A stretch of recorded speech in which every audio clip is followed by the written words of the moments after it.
momentarily. Just going to go through each and every single one of you.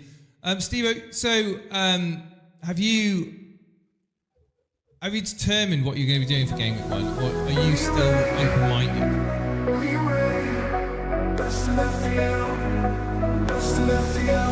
Me and Ray have got a plan, and we spoke about it on a random phone call the other day, and it's available on Patreon.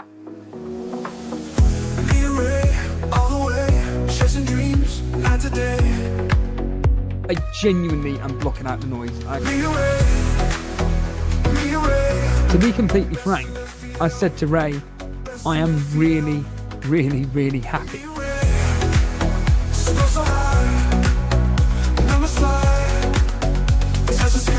Ray even made the point. I could literally show you all the messages between me and Ray. Me and Ray are just confident that if we can just be strong,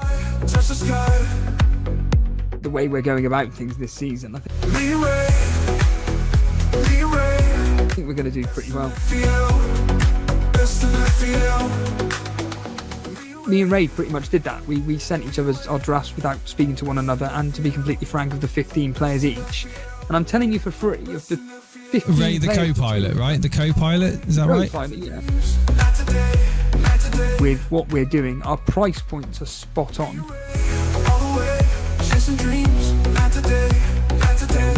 The way me and Ray are structuring the team at the moment, it's on paper, looks really, really good. With our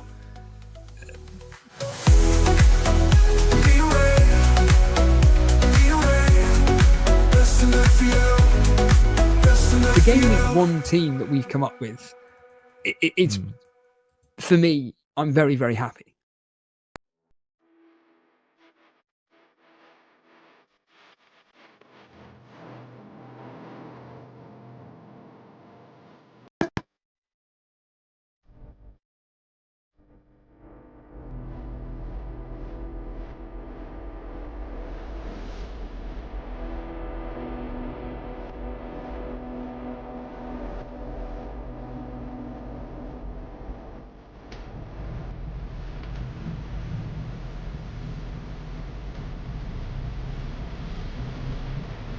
Say both. Elite FPL. The Gold Award. Elite FPL.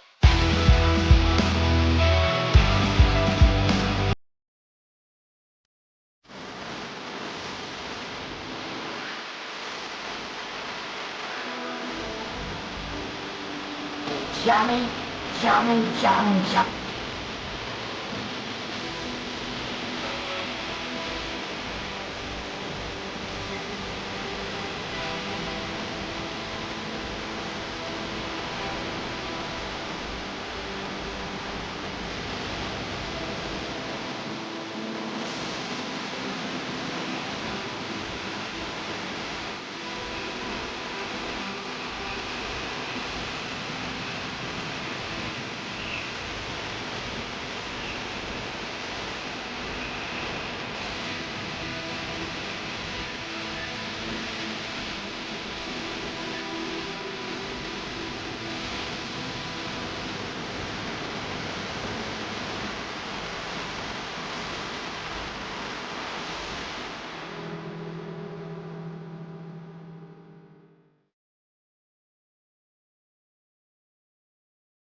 Hello everybody, welcome to the latest Elite FPL stream of myself and Jason. Of course, it is deadline day today. We are going to be locking in our teams at 6:30, and of course, myself will finally be revealing my actual team to Jason. He's really looking forward.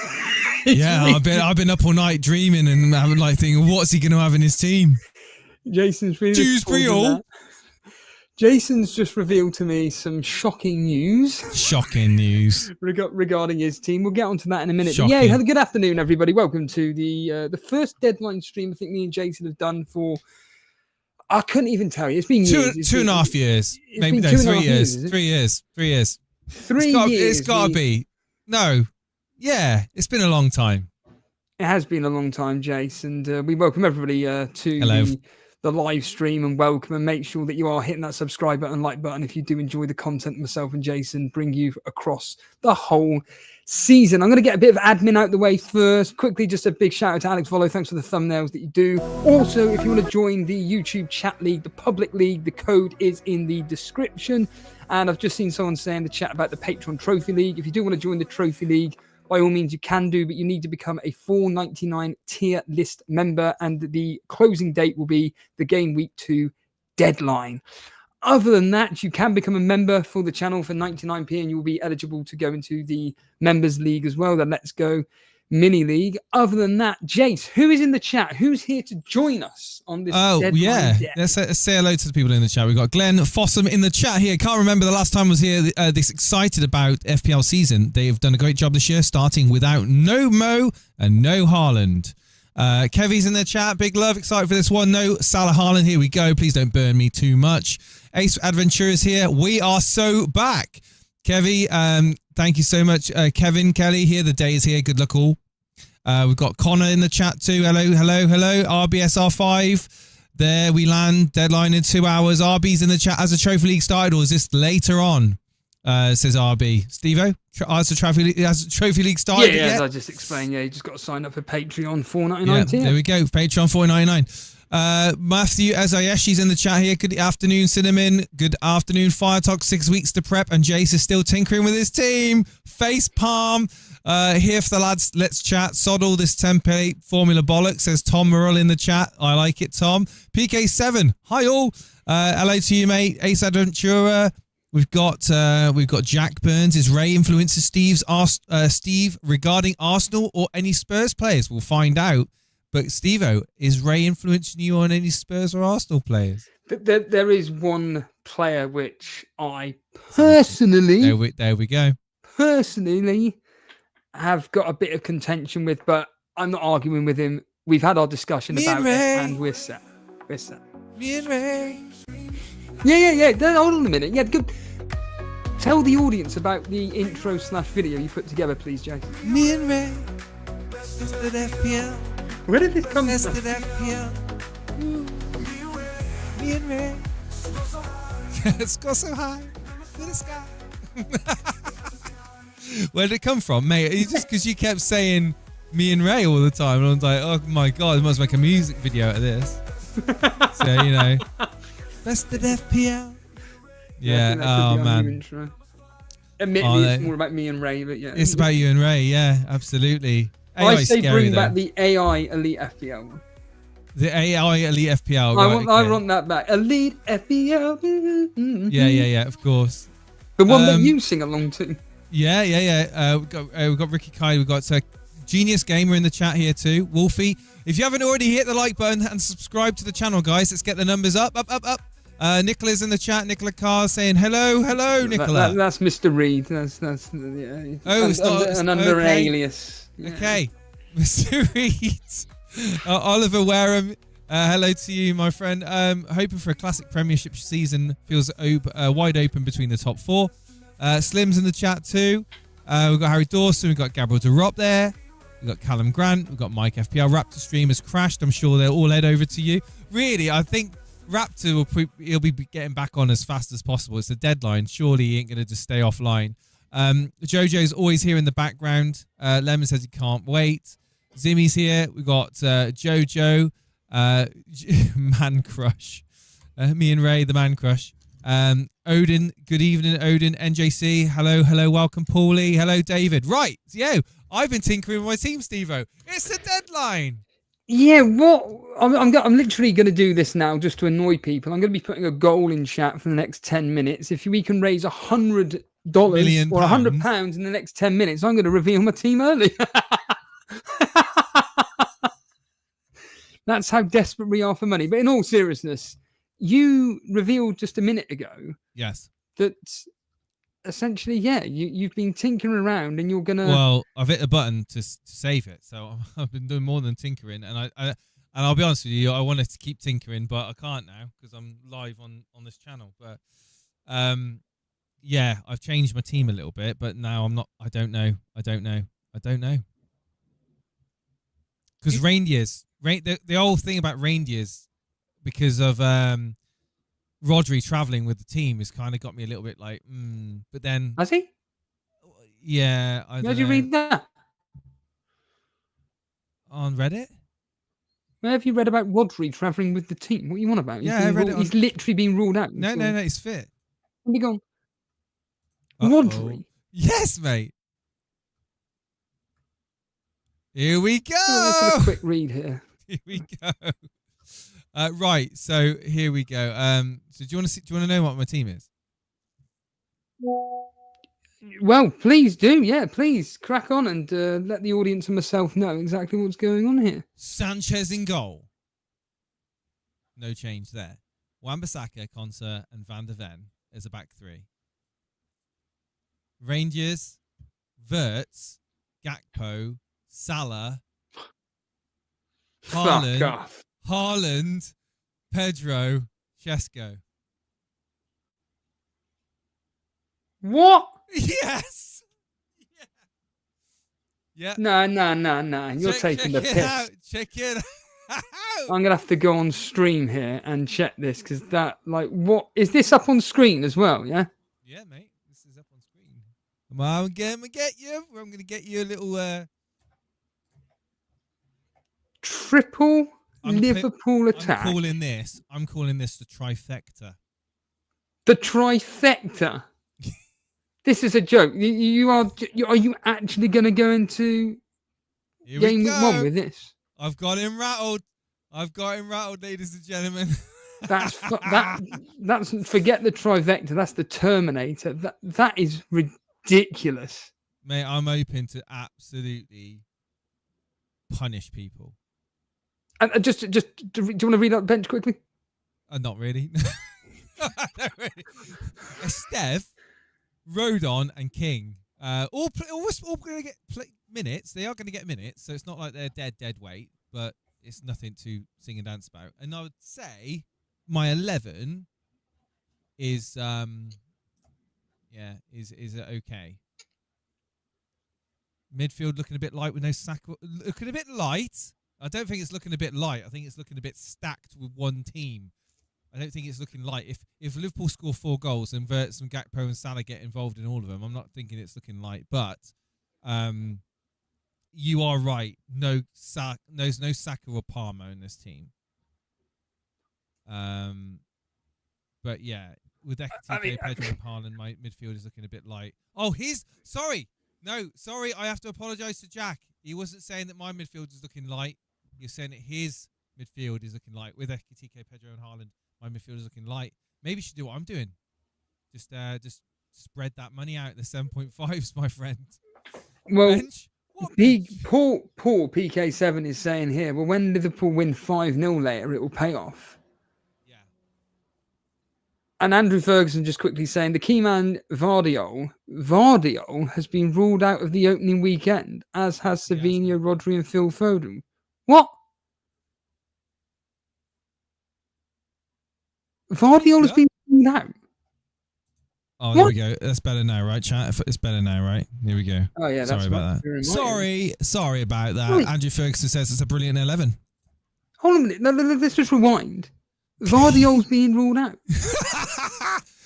Oh, yes, Steve-O. Oh, What? Mr. My team is locked in. I'm suddenly feeling more relaxed than you are.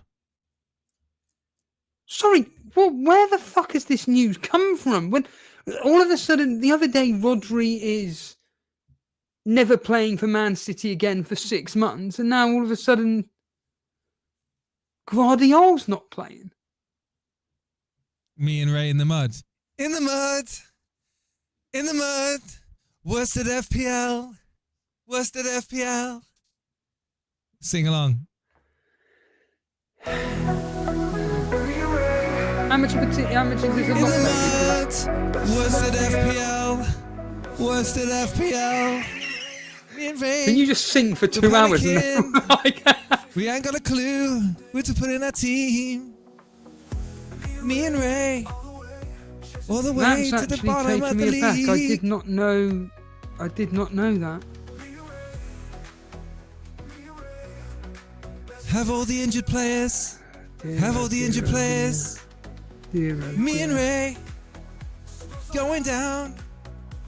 Chinatown. Yeah. Okay, anyway. Steve-O's currently butchering his team right now because he's realised that he's not been keeping up with any of the news and he's got half the team that's out. Yeah. Anyway, Steve-O messaged me earlier and he said, I'm going to ask the questions and you're going to deal with the answering. So go ahead. Well, I mean, in all seriousness, are you pretty much legitimately set with this team up in front of us? For real?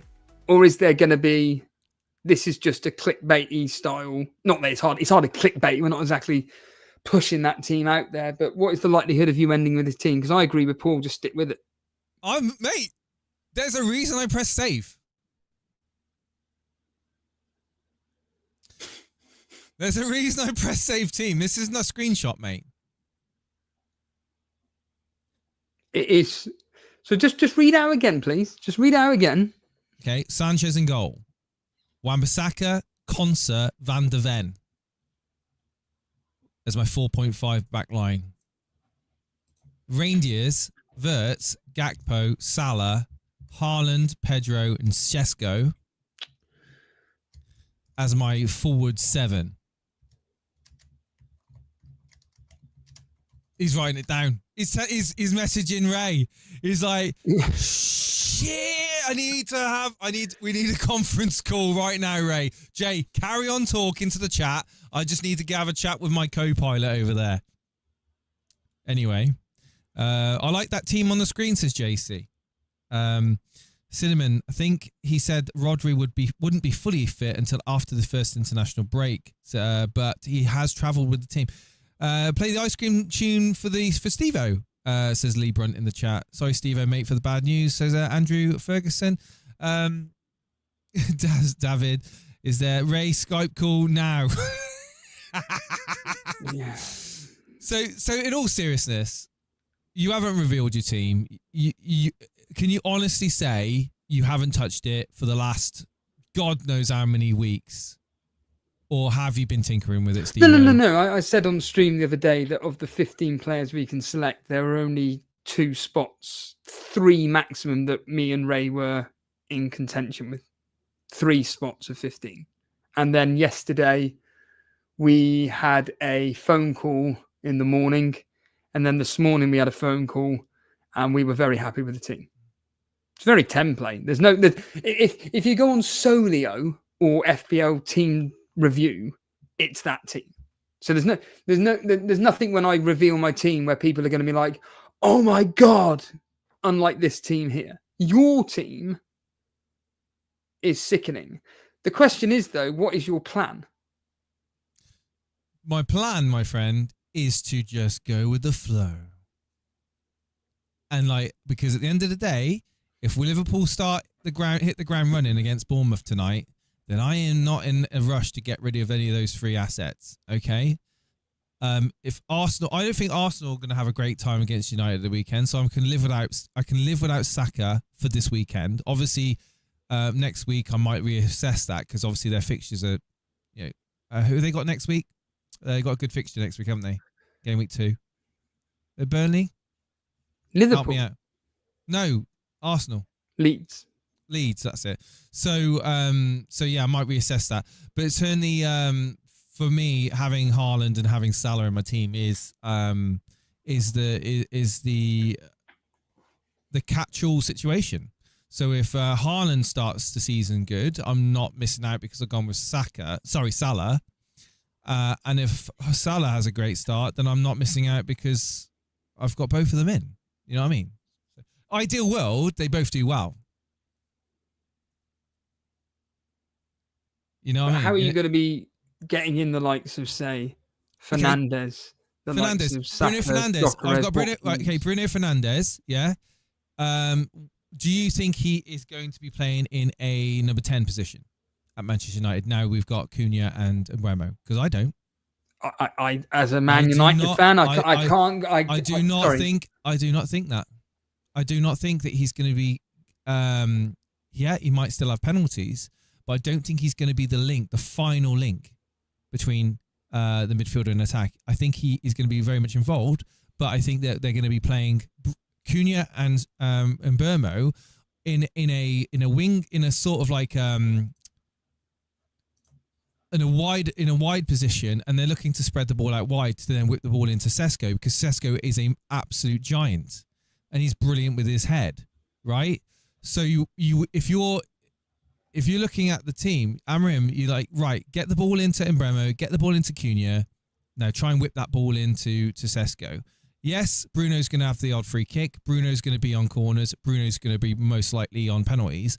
But I do think that Bruno at 9 million doesn't necessarily give you that advantage over, say, a Sesko, who's going to be the focal point at Manchester United at 7.5 million. I look forward to eating my hat on that, because I would love to see Bruno having a great season, but I just don't think he's going to be that far forward. I think he's going to be further back into the midfield, linking up the defence to the attack, being that fulcrum and enabling that transition to the counter-attack, which we all know that Mbeumo, amazing at counter-attack for Brentford, Cunha the same for Wolves. These players thrive on the counter-attack.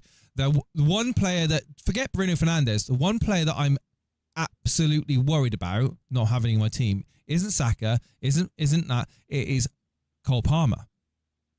So Cole Palmer's not in this team. The sacrifice I've had to make is Cole Palmer. Now, will João Pedro give me enough cover for Chelsea? Time will tell.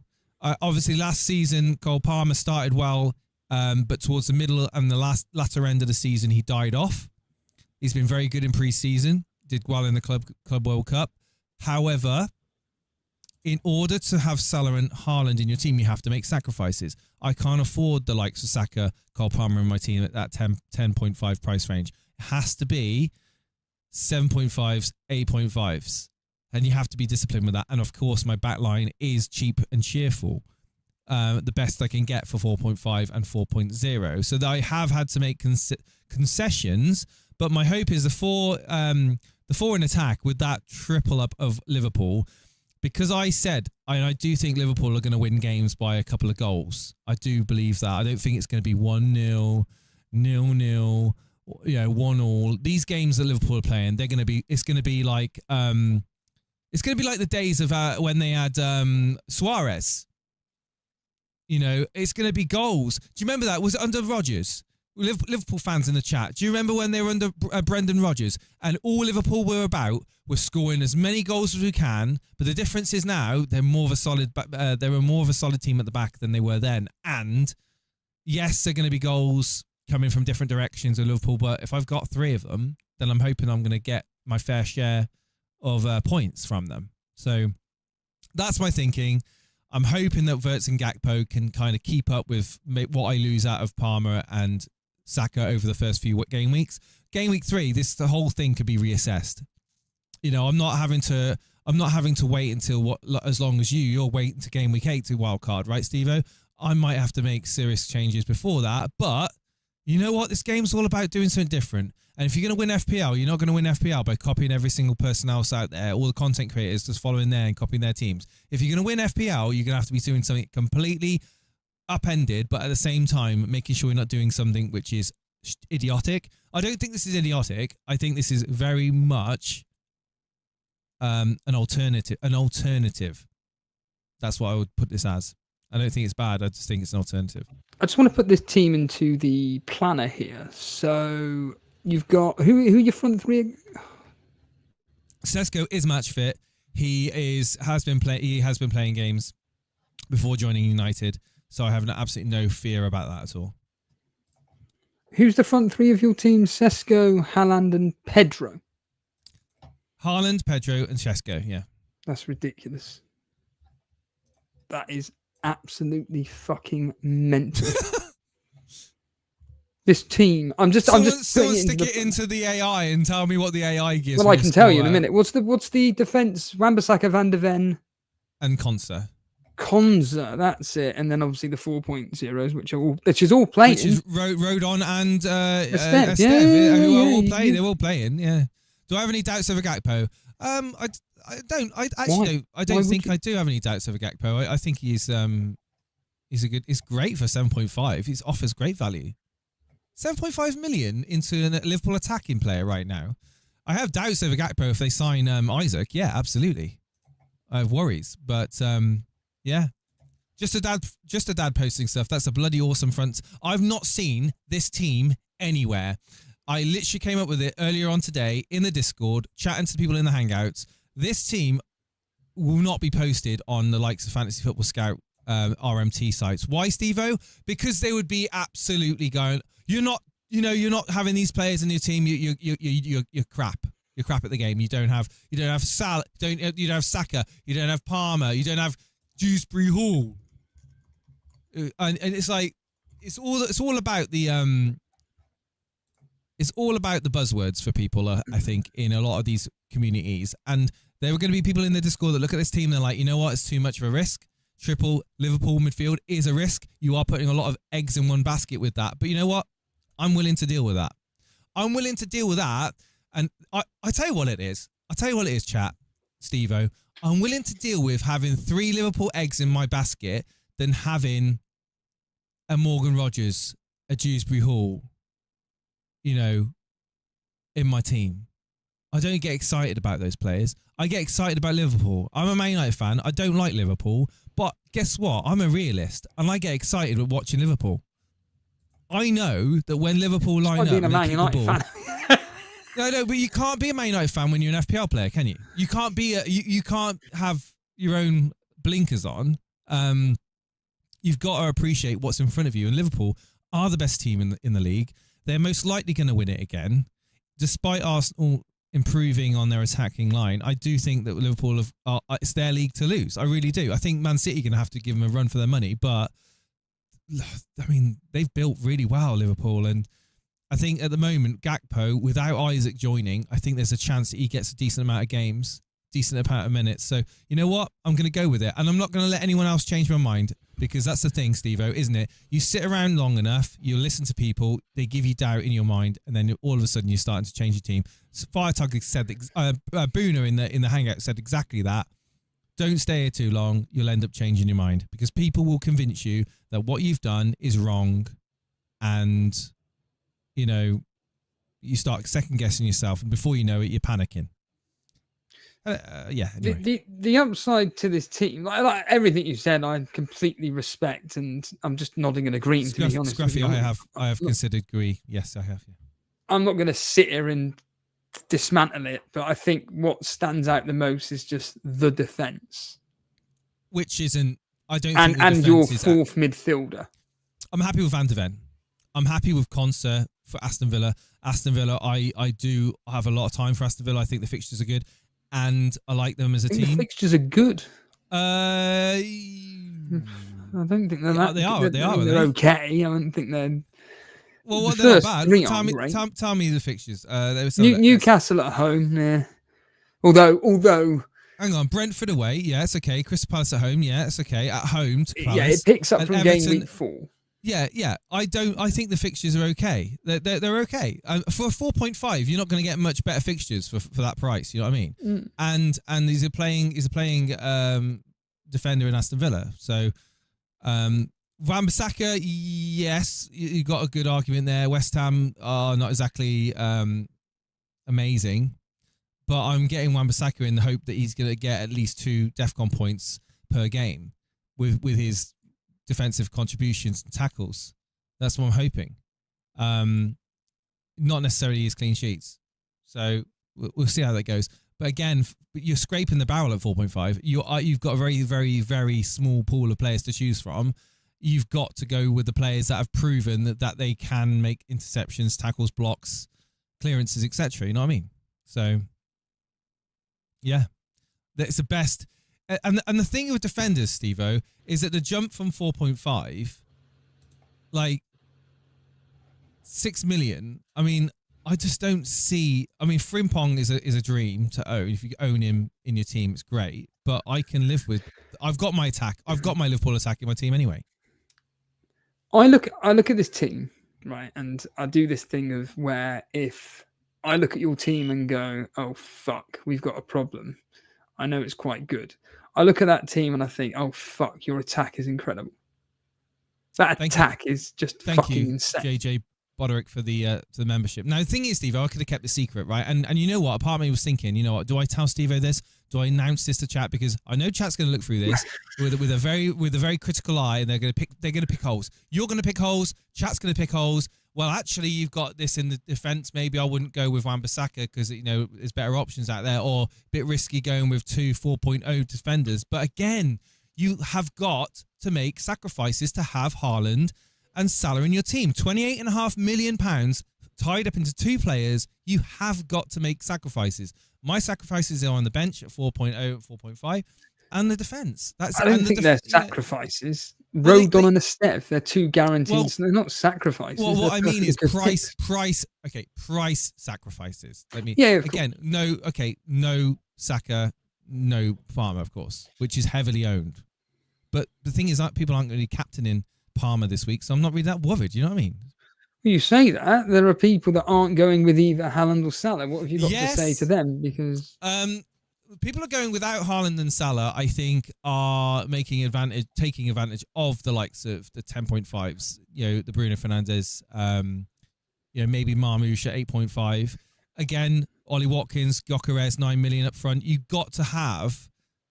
You've got the money free to make these upgrades in your team. So instead of having a Yao Pedro, you can have an Ollie Watkins.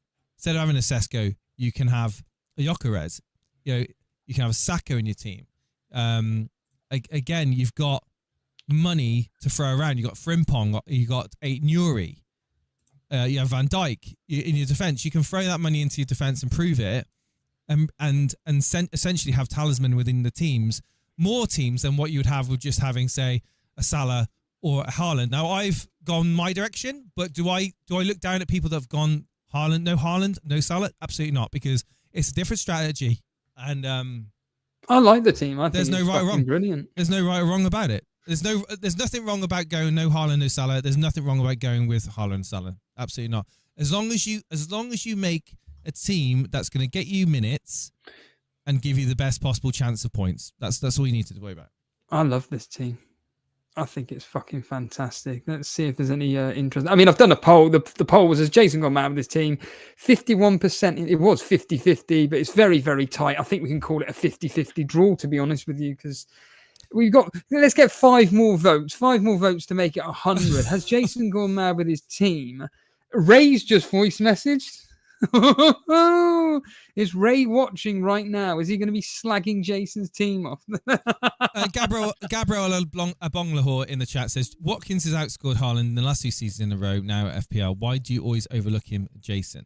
Why do I always overlook him? Andrew at FPL Nightmare saying that. I mean, last season Watkins had a bit of a to do, didn't he? Am I right in saying that there was a bit of a animosity between Watkins and Unai Emery because of Rashford joining the team and having the minutes? I think I get what you're saying about Ollie Watkins, and I do like Aston Villa, but again, I can't afford him in my team unless I was to downgrade Haaland to Watkins. So if I was to do that and free up that additional 5 million, then where would I go in midfield? I would then be looking to jump up to Saka again, maybe Gakpo to Saka, and then maybe beef up my defence. But you know what? I really want to have Haaland, and I really want to have Salah. So again, it's roundabouts, and I know what you're saying, and I do not discount what you're saying. But this isn't Pokemon. You can't have every single one.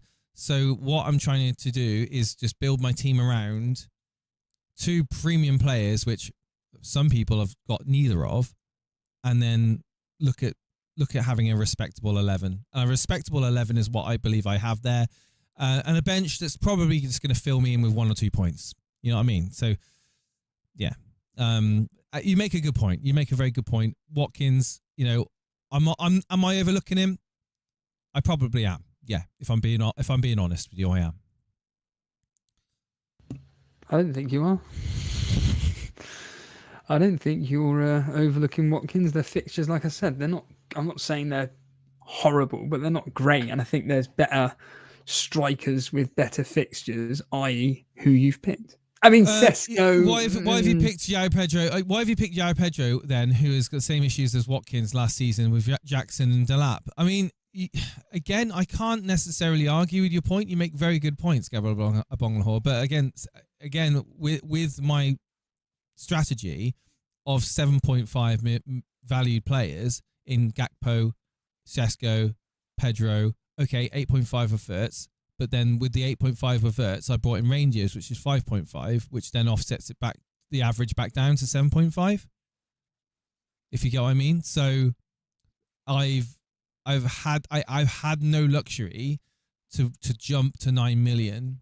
If I was to get Watkins in, it probably would be a case of going goodbye Haaland or goodbye Verts at 8.5. And then if I was to bring in a replacement, then it would likely be, say, a Kudus, or that sort of price range of 6.5, 7 million. And there's not a lot around there. There's not a lot of there's not a lot of great potential assets at around 6.5 million. I'm not really a fan of. I don't really want to be bringing in Dewsbury Hall for Everton. So I have looked at that.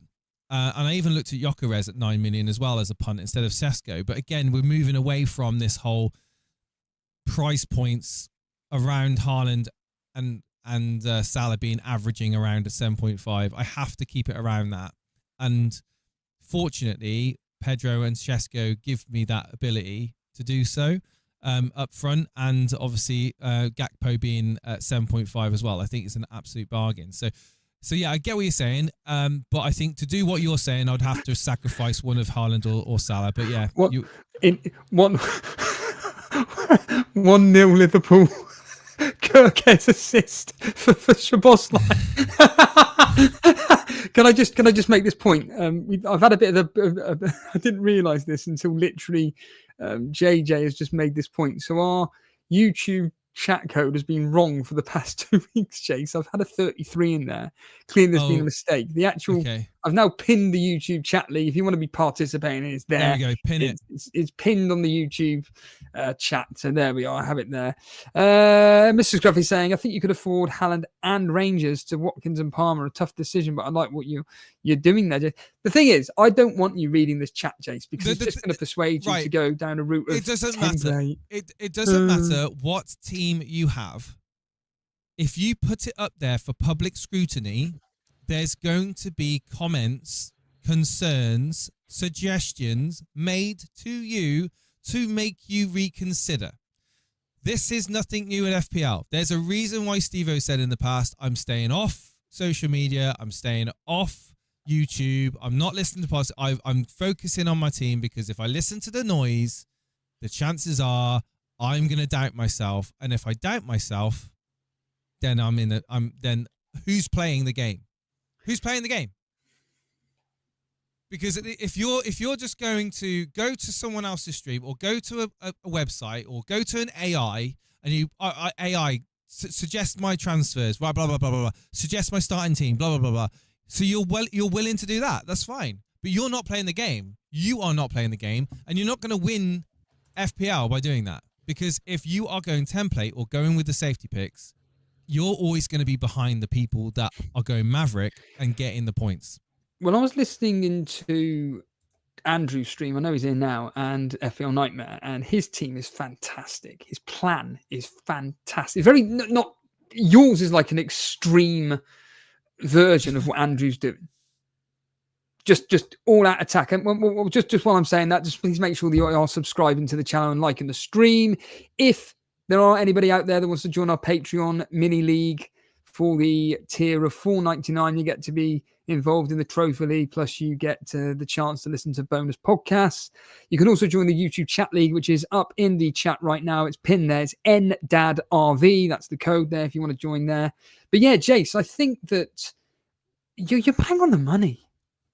I love what you're doing. Has anyone got the AI? Has anyone got the AI tool in front of them? Please put this. Someone said, "Well, I've got 78% rating," and someone said wow. 80%. So let's just say 80% for your team. Okay. For And tonight. what have you done yours? Yeah, it's 88%. No, oh wow, 88%. Okay. Yeah, that's fair enough. Mine's 88. In fact, let me just quickly officially look. Oh no, it's 80%. My team. Sorry, my team's 80%. So yeah. But anyhow, the point being is that I said to Ray, I want me and you to have a really good season. I think it will encourage us to actually enjoy streaming. To be completely frank, genuinely, I think it's gonna put imagine tonight. Liverpool win, as Paul says, 5-0, and all three of your players. I think I'll do a stream. I would do a stream. There we Alex, follow Alex if you're listening. Get that thumbnail ready. Liverpool fan in the making here. Fraud. No. This is FPL, mate. It's strictly FPL, mate. But yeah. So yeah, what's how many different players have I got in my team to yours?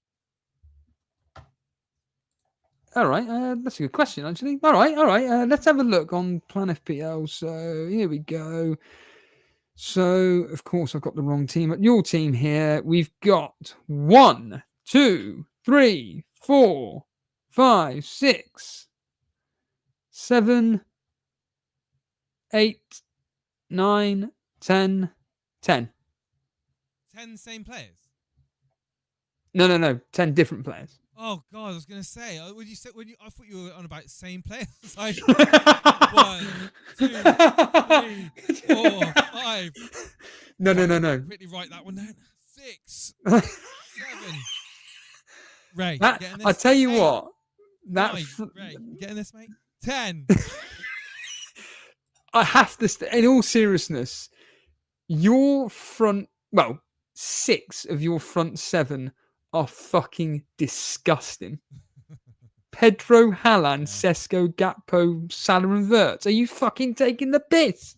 Yeah, I was a bit quiet then. Sorry, I keep knocking the thing, this thing, knocking it down. But yeah, sorry about that.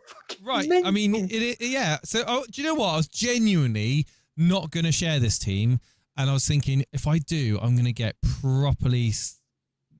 absolutely like ripped apart, because all I'm seeing and I'm hearing over the last few hours is no Haaland, no Salah, throw value into my whole 11.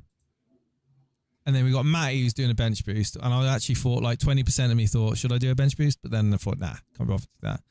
But yeah, I think that the poll says it all. 50-50. The poll is saying 50-50. Has he gone mad? 50%. Yes, 50% no. Literally is 50-50. And I do think that this is the beautiful thing about FPL, is that if you can use different parts of your brain to make decisions. You can't, instead of just using your eyes and your ears, you can actually use the other bits where you actually think. So just because you see something on a screen, go, oh yeah, I'm going to copy that. But Steve-O's changing his team now, as we say. He's bringing Haaland in. I'm going no Mo, no Haaland, says Glenn in the chat. Bench boost for the win, says PK7. Anyway, X in the chat if you're bench boosting. X in the chat, please, if you're bench boosting. I want to know. We can probably end that poll now. We're ending that poll. Thank you ever so much. The people that have participated in that poll, all 126 of you. Thank you so much. It did actually end 50-50. It ended 50-50. Yeah, 125 votes. Yeah. Like I say, I love it. I want you to do well. I want me to do well. I want to actually just fucking enjoy FPL this year. Do you know what I mean? Genuinely, I do. Wow. Yeah. This is crazy. The polls ended on 99%. That was weird. So Abash, FL Bailey, Lee Brunt, and PK7 are bench boosting, and Ricky Kiley. Yeah. So Lewis Allen's also bench boosting. He thinks he's going mental. Carl Hugo's bench boosting. So you know what? I'm actually relaxed now. You know, because of the reaction you've given me and the reaction chat's given me, I was actually dreading getting like told that I'm a noob, and now I'm actually thinking I'm okay. I've been sort of 50% validated. 50% of the chat hate it. 50% of the chat like it. I feel validated. The problem is though is that, like you stated, when you show any team to the public, they're just going to go set themselves to template. They just go straight to template. You shouldn't have this player, you should have that player, and it's just a template player. If you go with this particular player, it's the same as everybody else's. That's why I love your team. That's why I love Andrew's team. Both your teams are different. You know what league he's put me and you in, don't you? You know what league we've been bloody put in, don't you? What's that? So me and you, when we signed up for Andrew's mini league, I thought, it's just going to be a bunch of people that he knows, a small little community. No, we've just been put in with some of the best players in the world of FPL. The likes of Andy, Harry, Raptor, Gianni Battista, etc. Easy world. I'm sure. I wonder what Raptor and Harry makes of this team. Probably even Praz is in it. Yeah. Luke Williams, disable. Triggers in there. D-Unit. These are just people, mate. These to me, these are people. I'm not. I mean, they're just people, mate. They are just targets. That's all they are for me. Good. This is what we want to hear, don't we, Andrew? You know what I mean? Fuck them. But it's true. It's like bloody thing he said the other day. D-Unit on Gary's stream. It's just people are so obsessed with other people's teams. It's like, why don't we embrace people's teams like Jason's? In fact, talking of teams, are we going to get callers on Jace? Just look at people's dilemma screen. Okay, just plug that? Well, you might as well do that. You might as well get in the Discord and let people know, right? If you're in the Discord, guys, get yourselves in the waiting room and get ready to post your drafts. If you haven't already done so, post your drafts in the team drafts. To get into the Discord, you have to link your Patreon or YouTube membership account with the Discord to get full access to be able to join us on air and talk about your team. It's very simple. So 99p on YouTube to become a member, or it's was it 199 on Patreon, I believe. That's right, Steve? 199 is the cheapest you can go. You get a lot more content on Patreon. You get to see Steve-O and you get to listen to him talking about his team with Ray. Well, not with Ray, but Well, sometimes we'll just do a random phone call. There we go. Okay. What did Ray say on his voice message, or have you not played it yet? Oh, it's private. I can't. Not about any of this. It's got nothing to do with this. It's private. He's like, shit. Right, so get yourselves in the waiting room, guys. I see people in the hangouts, but if you want to get on, get yourself in the waiting room. Steve-O, you need to get yourselves in there as well. I'm in there. Are you? I don't even see you. I've just literally just gone in there. Cool. Oh. Let's just see what everyone else is saying. Just imagine the reaction. You guys won that league. Can you imagine if we won that? One of us won that league. Yeah, but Ash of FPL Juice. Remember this last season? He was officially the best content creator for the first 5 or 6 game weeks. There we go. That's the genuine truth. My team has apparently got an 87 rating on Fantasy Football Hub.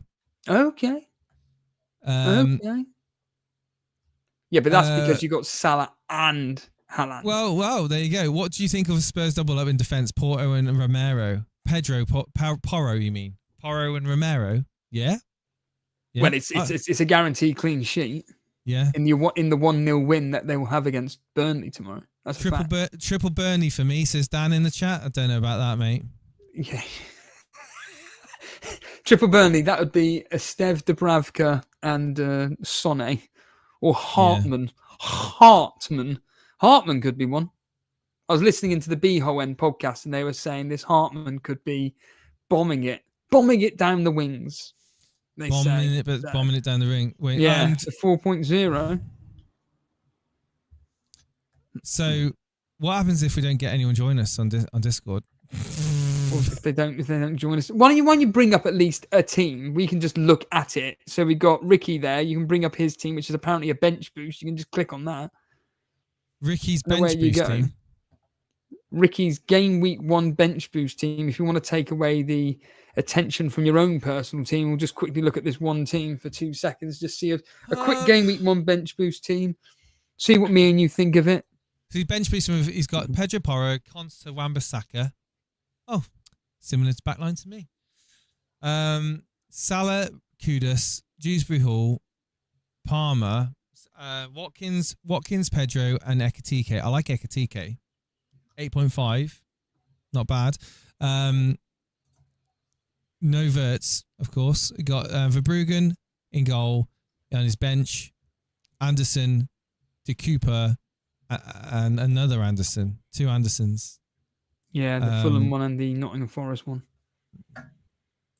Personally, I think it's a waste of a bench boost. I think that, I mean, PK7 That's is my here opinion. right now. Well, there we are. There's your opinion. Quick, simple, done. We'll go on to PK7's one then. He's just literally just posted just now. This is his bench boost. What do you think of it? I thought Verbruggen was injured. Or has it been confirmed that he's in? No, he's back. Yeah, he's in. back, is he? Yeah. Verbruggen is back. Yeah. Does Tuan Davies start for Burnley? No, he doesn't. It'll be Esteve and Ekdal and Walker, the back three, and then it'd be Sonné and... So he's got Wan-Bissaka, Raniers, Ekatike on the bench, Verbruggen, Yao Pedro, Watkins, Fernandes, Kudus, Verts, Palmer, Frimpong. I like this team. He's gone triple Liverpool, but he's got no Salah. Who's the third midfielder? Oh, Ekatike. He's got Ekatike. He's got Ekatike, Verts, and Frimpong. So he's got triple Liverpool, triple Chelsea, triple Liverpool, Man United with Bruno Fernandes, 2 Spurs with Porro and Kudus. I don't know about Kudus. I was thinking about this for a long time. I'm not sure of this Ronaldo guy. I'll be honest with you. He's 4.0, isn't he? I don't know. Sunderland player. Yeah, apparently he's going to be some form of a good player for Sunderland, basically. Yeah, it's the basic thing. But the point being is that for a bench boost team, would I be happy with this? I would be happy with this. It's got a lot of decent players on it. That's what it is. It's a lot of decent players. Yeah, it's not got the wow factor of a Saka, Salah, Haaland. It's got decent players. Palmer being the best one. A lot of decent players. It's a better bench boost than Ricky's. So, I'm sorry for that. Sorry, was it PKs? It's PKs. PK7s, yeah. PK7, sorry, PKs. It's a better bench boost than PK7s anyway. That's my thoughts. We've got people in the waiting room, so let's bring them on. Let's get Ricky. Ricky's here. We can talk to Ricky. We can talk to Ricky. 2 minute chat. What do you want to say, Ricky? Let's go, mate. Hello, can you hear me? Yeah, we can hear you. What do you want to talk about? Just Jason's, my team and Jason's disapproval of my bench boost. And I want to say, not only do I agree, I wholeheartedly agree. I don't like the bench boost chip. I think trying to use it any other time of the year, you either have to use a wild card to get it, or you're worrying about double and triple game weeks. So I just want it gone. So the way I look at my team now is that I had Reindeers in the team instead of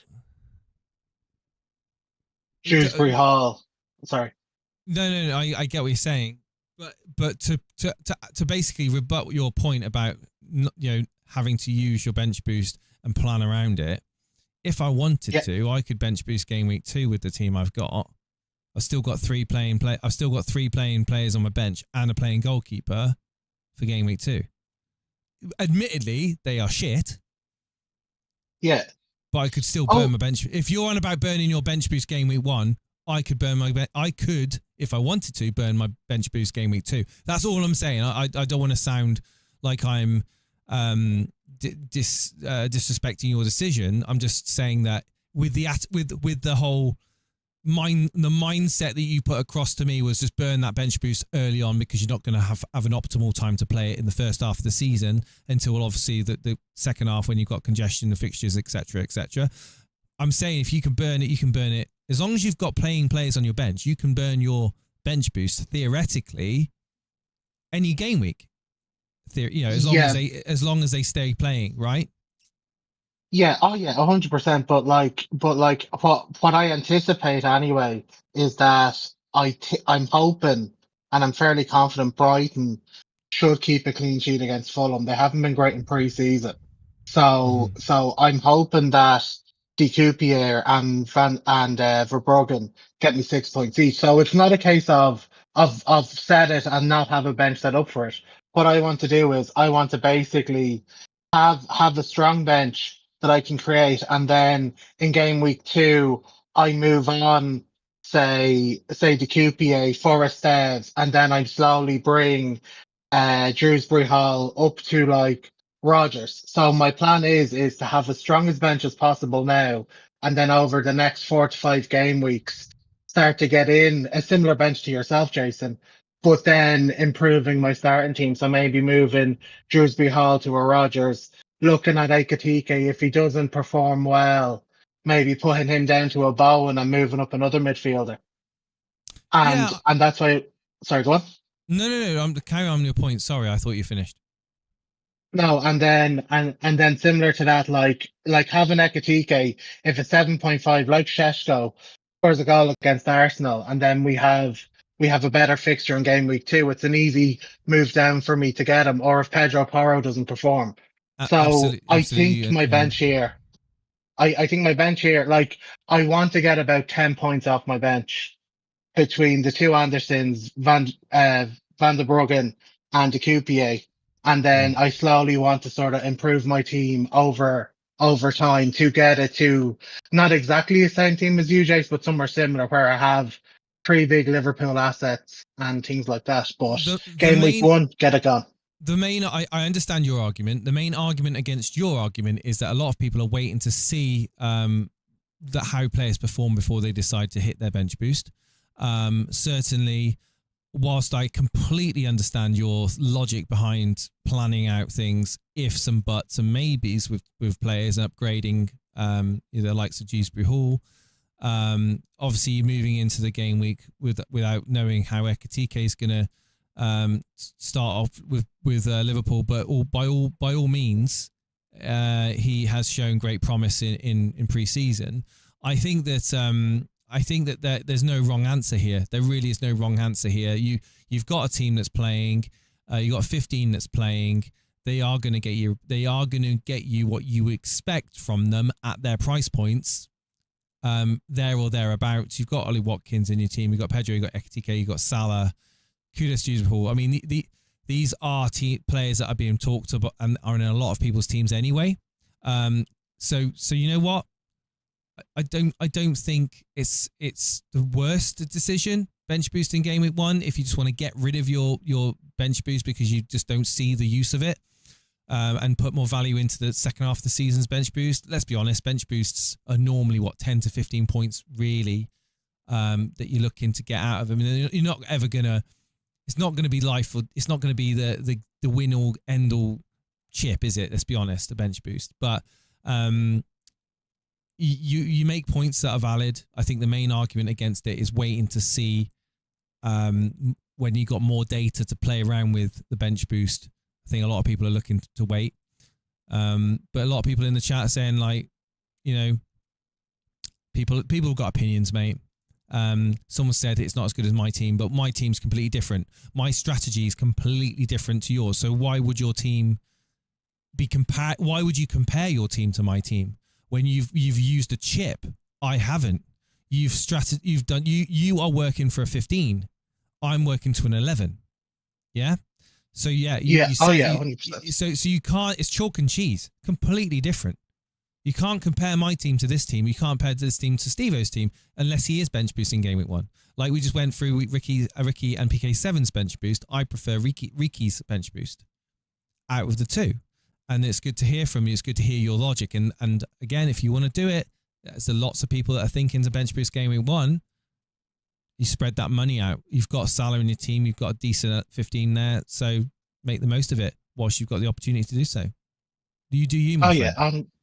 Oh yeah, I know 100%. And like again, like it actually done me no favors looking at Twitter and stuff and seeing that the likes of Rodri travel, because I'm 99% sure Rangers will play. But like the thoughts of having someone that isn't locked, like the same with Doof. Doof is way better than Mambasaka in my opinion, but he's not locked. The same with Ndai. Ndai is probably better than Kudus.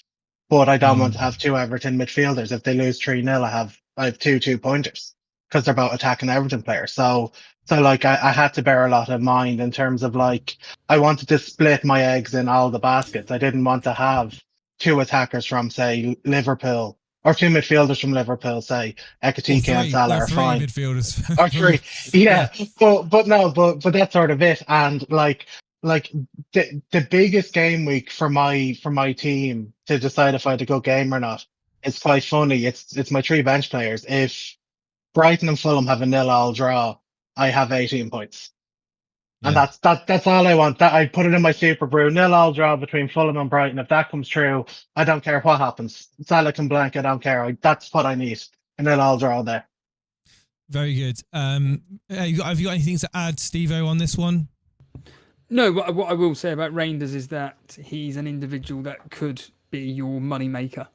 There are players in this game that could be money makers, and he is one of them. It's a fact. Very good. Yeah, he could be 5 million before his position gets under threat. But this is the point. You mean 6 million, but it's beside the point. You've hit the nail on the head. 6 million. By the time Rodri gets his place back, you could have 0.2, if not 0.3, in the bank with him. He's a money maker. And if he gets an attacking return in the first two fixtures, 0.2 rise. If not 2 attacking returns, like a rat up a drain pipe, as Andy Millman said, he's shot up. Yeah, sorry, Steve. No, and I do agree, and that's my trouble. My thought is, who gets more points? Is it Bowen and Ryan Deers, or is it Ekitike and Shrewsbury Hall? And he's another one. Dewsbury Hall is another one. Everton's fixtures are beautiful. He is going to be a very, very, very creative player. Now, admittedly, McNeil may come into play here and could be threatening his position, but you don't spend the amount of money that they have on Dewsbury Hall to be sitting on the bench. I think he could be one of the key factors to Everton. In fact, Everton's attack could be something to look at in the near future. At 5 million, there's no 4.5 million players in the game. Okay, Josh King, but people don't even know if he's going to be playing or not. He most likely will to start the season, but will he continue playing once certain players return? I don't know. Ask Colm.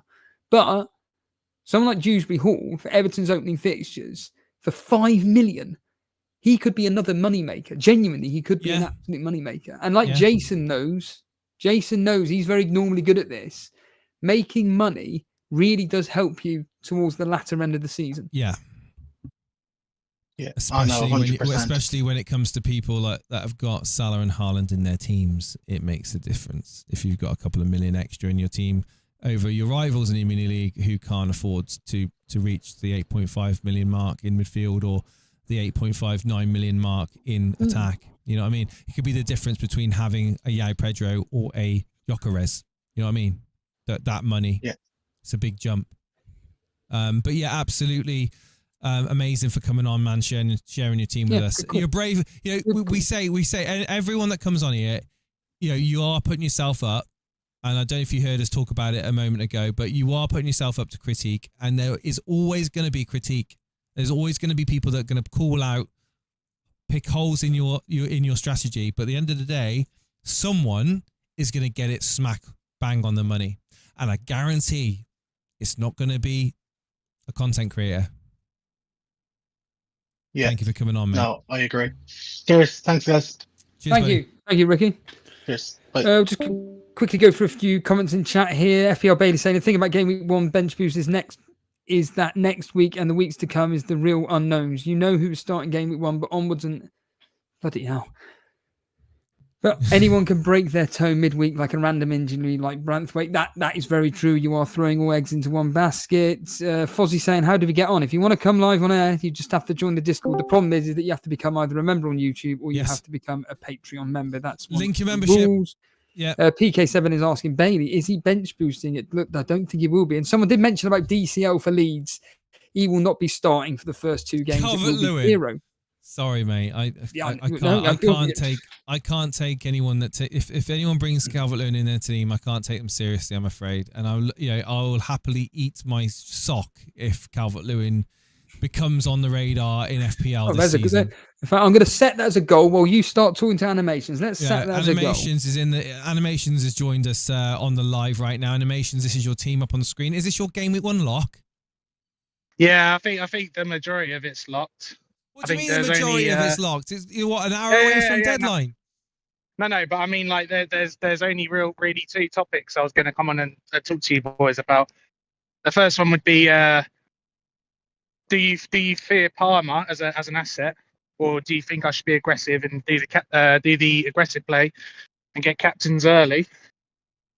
And the other one is triple captain Salah. What do you boys think? Well, triple captain Salah is certainly something I've heard. I think Cy Bellamy's doing it, or Simon is. Triple is he? Captain, yeah. Is he really? I think triple captaining Salah against home to Bournemouth is a play. Personally, I agreed with Sidivo. That targeting the Burnley fixture for me is one that I would be looking at. But certainly the question over Palmer, whether it's do or die, do I have him in? Is it absolutely essential? I don't think it is. I don't think it is absolutely essential. He's not going to be the overwhelming captaincy choice week in, week out. At 10.5 million, he does take up a bit of money that you can use to spread elsewhere. Do I think that he can be covered by João Pedro? Probably not. But it eases... you have access into Chelsea's attack with Pedro.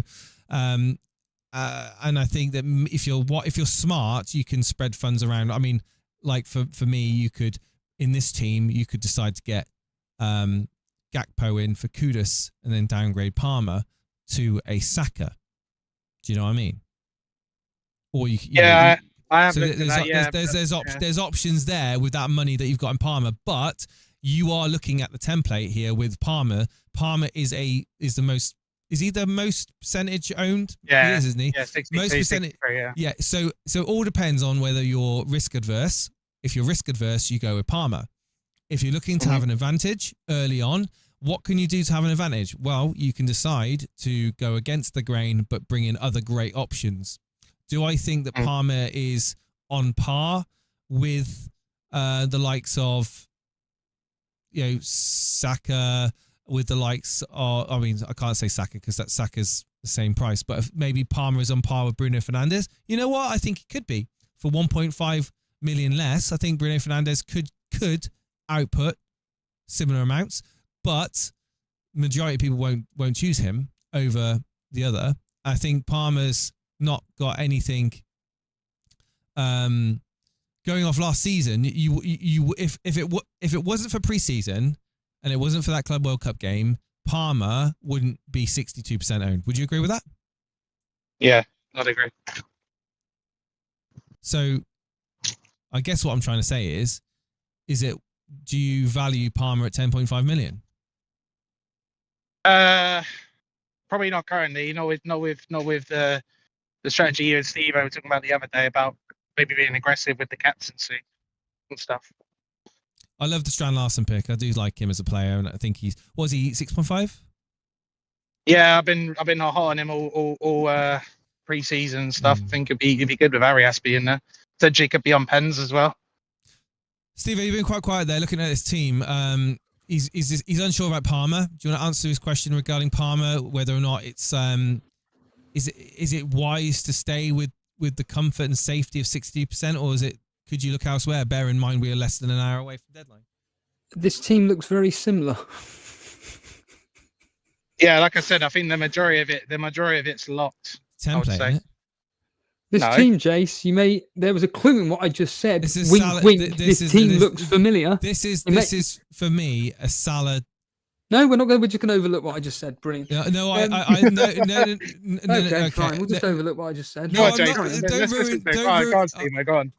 don't ruin my surprise at 6:30. All right.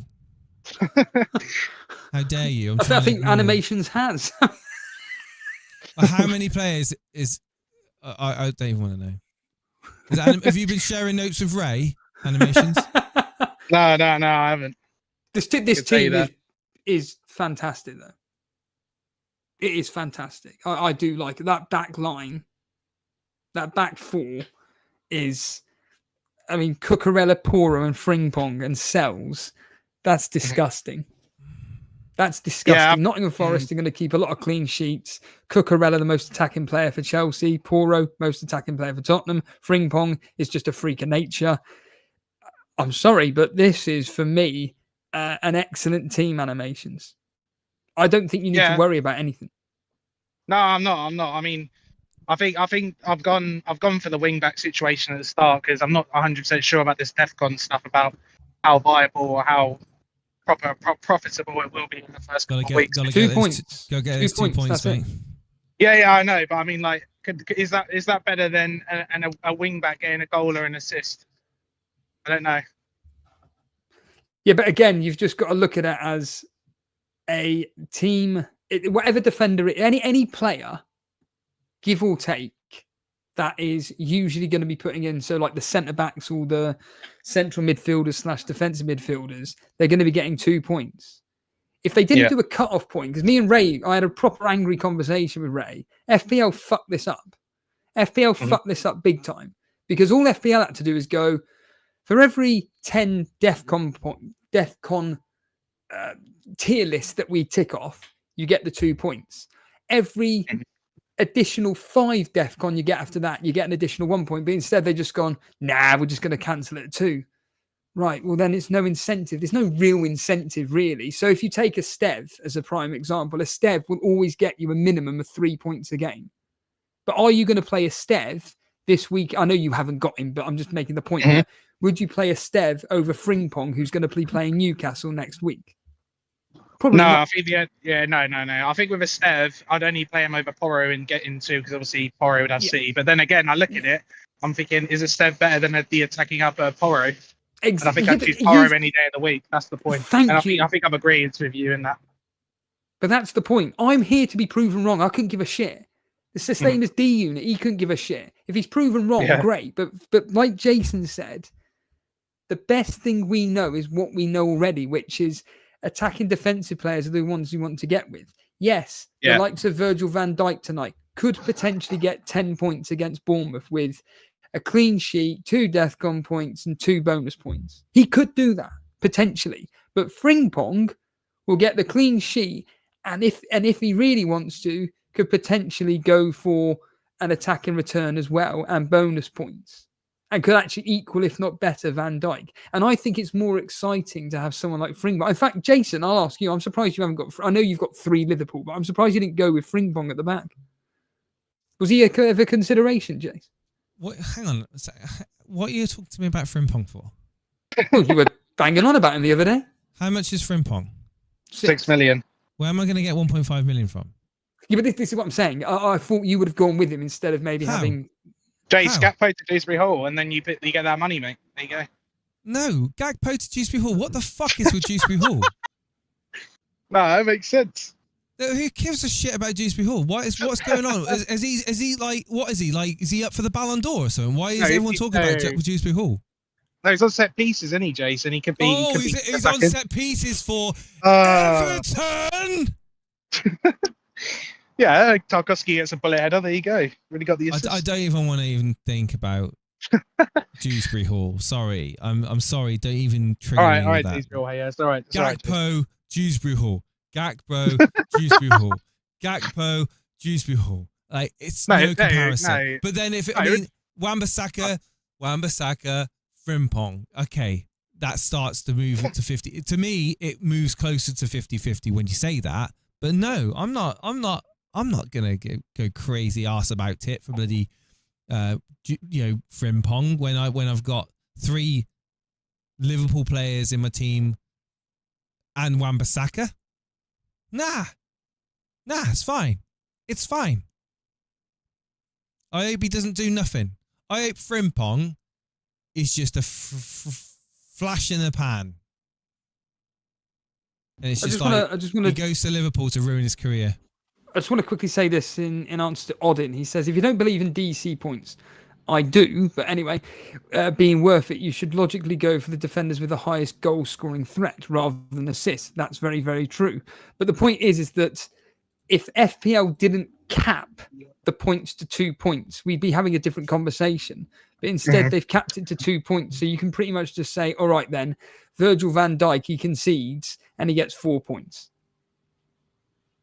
Yeah. Whereas Frimpong will get 2. So, yes, I get the fact he's going to get 2 additional points. I'm not blind to that. And I'm sure by the end of the season, Van Dijk, I know I'm using this example, but Van Dijk over Frimpong, I'm sure over the season, Van Dijk will accumulate more DEFCON points than Frimpong will accumulate goals and assists. But I think there's just going to be more of an excitement factor with owning Frimpong. In fact, tonight, there are certain players where I'm like, oh, God. And I'll be putting my 50p's on it. But there are going to be certain players tonight where I'm thinking, Jesus Christ, Gakpo is one of them, Jace. Any more thoughts, animations, before we move on? Nah. We got under an hour left. Yeah. I think I'm gonna watch the stream and have a look at my team and have a tinker and see what I want to do. Tinker with what? Your team's I fine. know, but I mean like with the decisions on the Salah TC and stuff. Okay. Yeah. Oh, right. right. Yeah, I say go. Fuck it, go for it. All this bench boost nonsense. Go for the triple captaincy. Yeah, I want to go against the grain. That's what I think I'm gonna do. And you know what? You've convinced me. It's on him right now. It's all done. Yes. It's all good. Put your new team.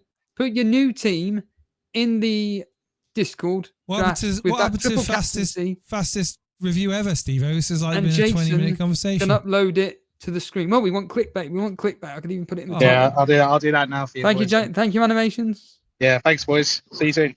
Bye. Cheers, mate. Cheers. Really interesting there from animations. Triple captaincy, Jace. This is what we want to see, mate. This is what we want to see, don't we? What? Risk taking?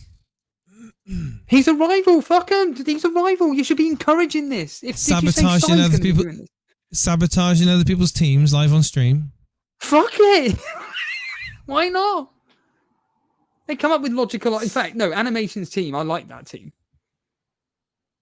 I think it's a good, well-rounded team, animations. Well, yeah, wait for him to post it and we'll get him on. Bobado, also known as Abu Dhabi. Settles, Cucurella, Poro, Wan-Bissaka, Frimpong. That is a disgusting back four. That is a disgusting back four, Jace, for animation. Do you want to know something, Steve-O? Go for it.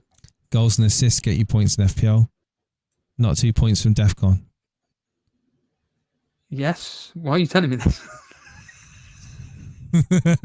Right, if he's not going to post it in the team drafts, I'm not going to. You've literally got 10 seconds to do it. What animations needs 10 seconds to put up his team with the triple captaincy? Because Bobado is in the weight room, so we'll get Bobado on. Bobado, man, how's it going? You right? Abu Dhabi, you there, mate? Bonjour. Ça va? Oh, hello guys. I'm sorry. Bonjour, ça va bien, merci. Yeah, right. Ça va. Okay, so we will get your team up on screen, shall we? So you have changed. Have you changed? You have changed your team. This is the final one. Yeah, this is the final. This is different to what we last saw. Is locked. This is the same. It's not that big of a difference though. But what have you done with this? You've changed some players. Yes. I got Dewsbury Hall and Guehi to What is Dewsbury Hall? It's the mind virus. It's a 1 week thing, Jason. It's a 1 week thing with Dewsbury Hall. It's a 1 week thing. Dewsbury Hall mind virus going on right now. Why is the planet being affected by this player? Like, he's a 5 million. Because he's a fucking good player, Jace. He just needs the opportunity and bang, he will perform. He's on set pieces. He has unfinished business, Jason. He has unfinished business. Yeah. Oh, for God's sake, man! Just Steve-O, just talk to him about this team. Again, wink, wink, Jace. This looks very similar. This looks very familiar, this team, but there's no Saka or Haaland. What's going on there? You mean Salah and Haaland? Yeah, that is Saka. Saka's there. Yeah, Salah and Haaland. There's no one there. What's going on?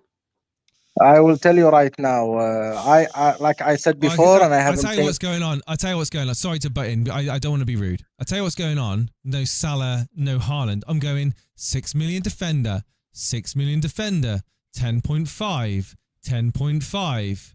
Bowen, who's what is he? Is he 7.5? 8. Bowen 8 million. Watkins 9 million. That's what you're talking about. He's got money, Steve-O, in defence and attack that people with Haaland or Salah can't have. Thanks for coming on the show. We'll let Abu Dhabi explain. Yeah, Talk to us. I'm going to go make a cup of tea. I'll be back in a minute. You carry on. By the time I get back, you might be halfway through explaining it. No problem, no problem. First of all, thank you for getting me in, guys. I want to start with this team, and again, I like the flexibility of the team. It's best of both worlds. I know there's no Haaland or Salah, but you can live without those two. For me, especially, I'm afraid more of Haaland, but his ownership is not that big. It's Salah that you should be scared about. But this is the team that has flexibility. Say, for example, some of the players can do good enough. Like, for example, Watkins, if he didn't do good in the next 2 game weeks, I can just swap it to Gyökeres. Or I can swap Bowen to Ekitiki, or swap João Pedro to Mateta or something. There is flexibility. For me, it's very important, flexibility. And at the same time, it's very important the players who have been great last season. Like the Watkins has been great, Bowen has been great. Like Watkins at the end of the season, he was fucking monstrous. Sorry for the language there, but he was monstrous there, scoring every game, like assisting and scoring goals. And also Saka, unfortunately, if it wasn't for the injury, he would have gotten more points.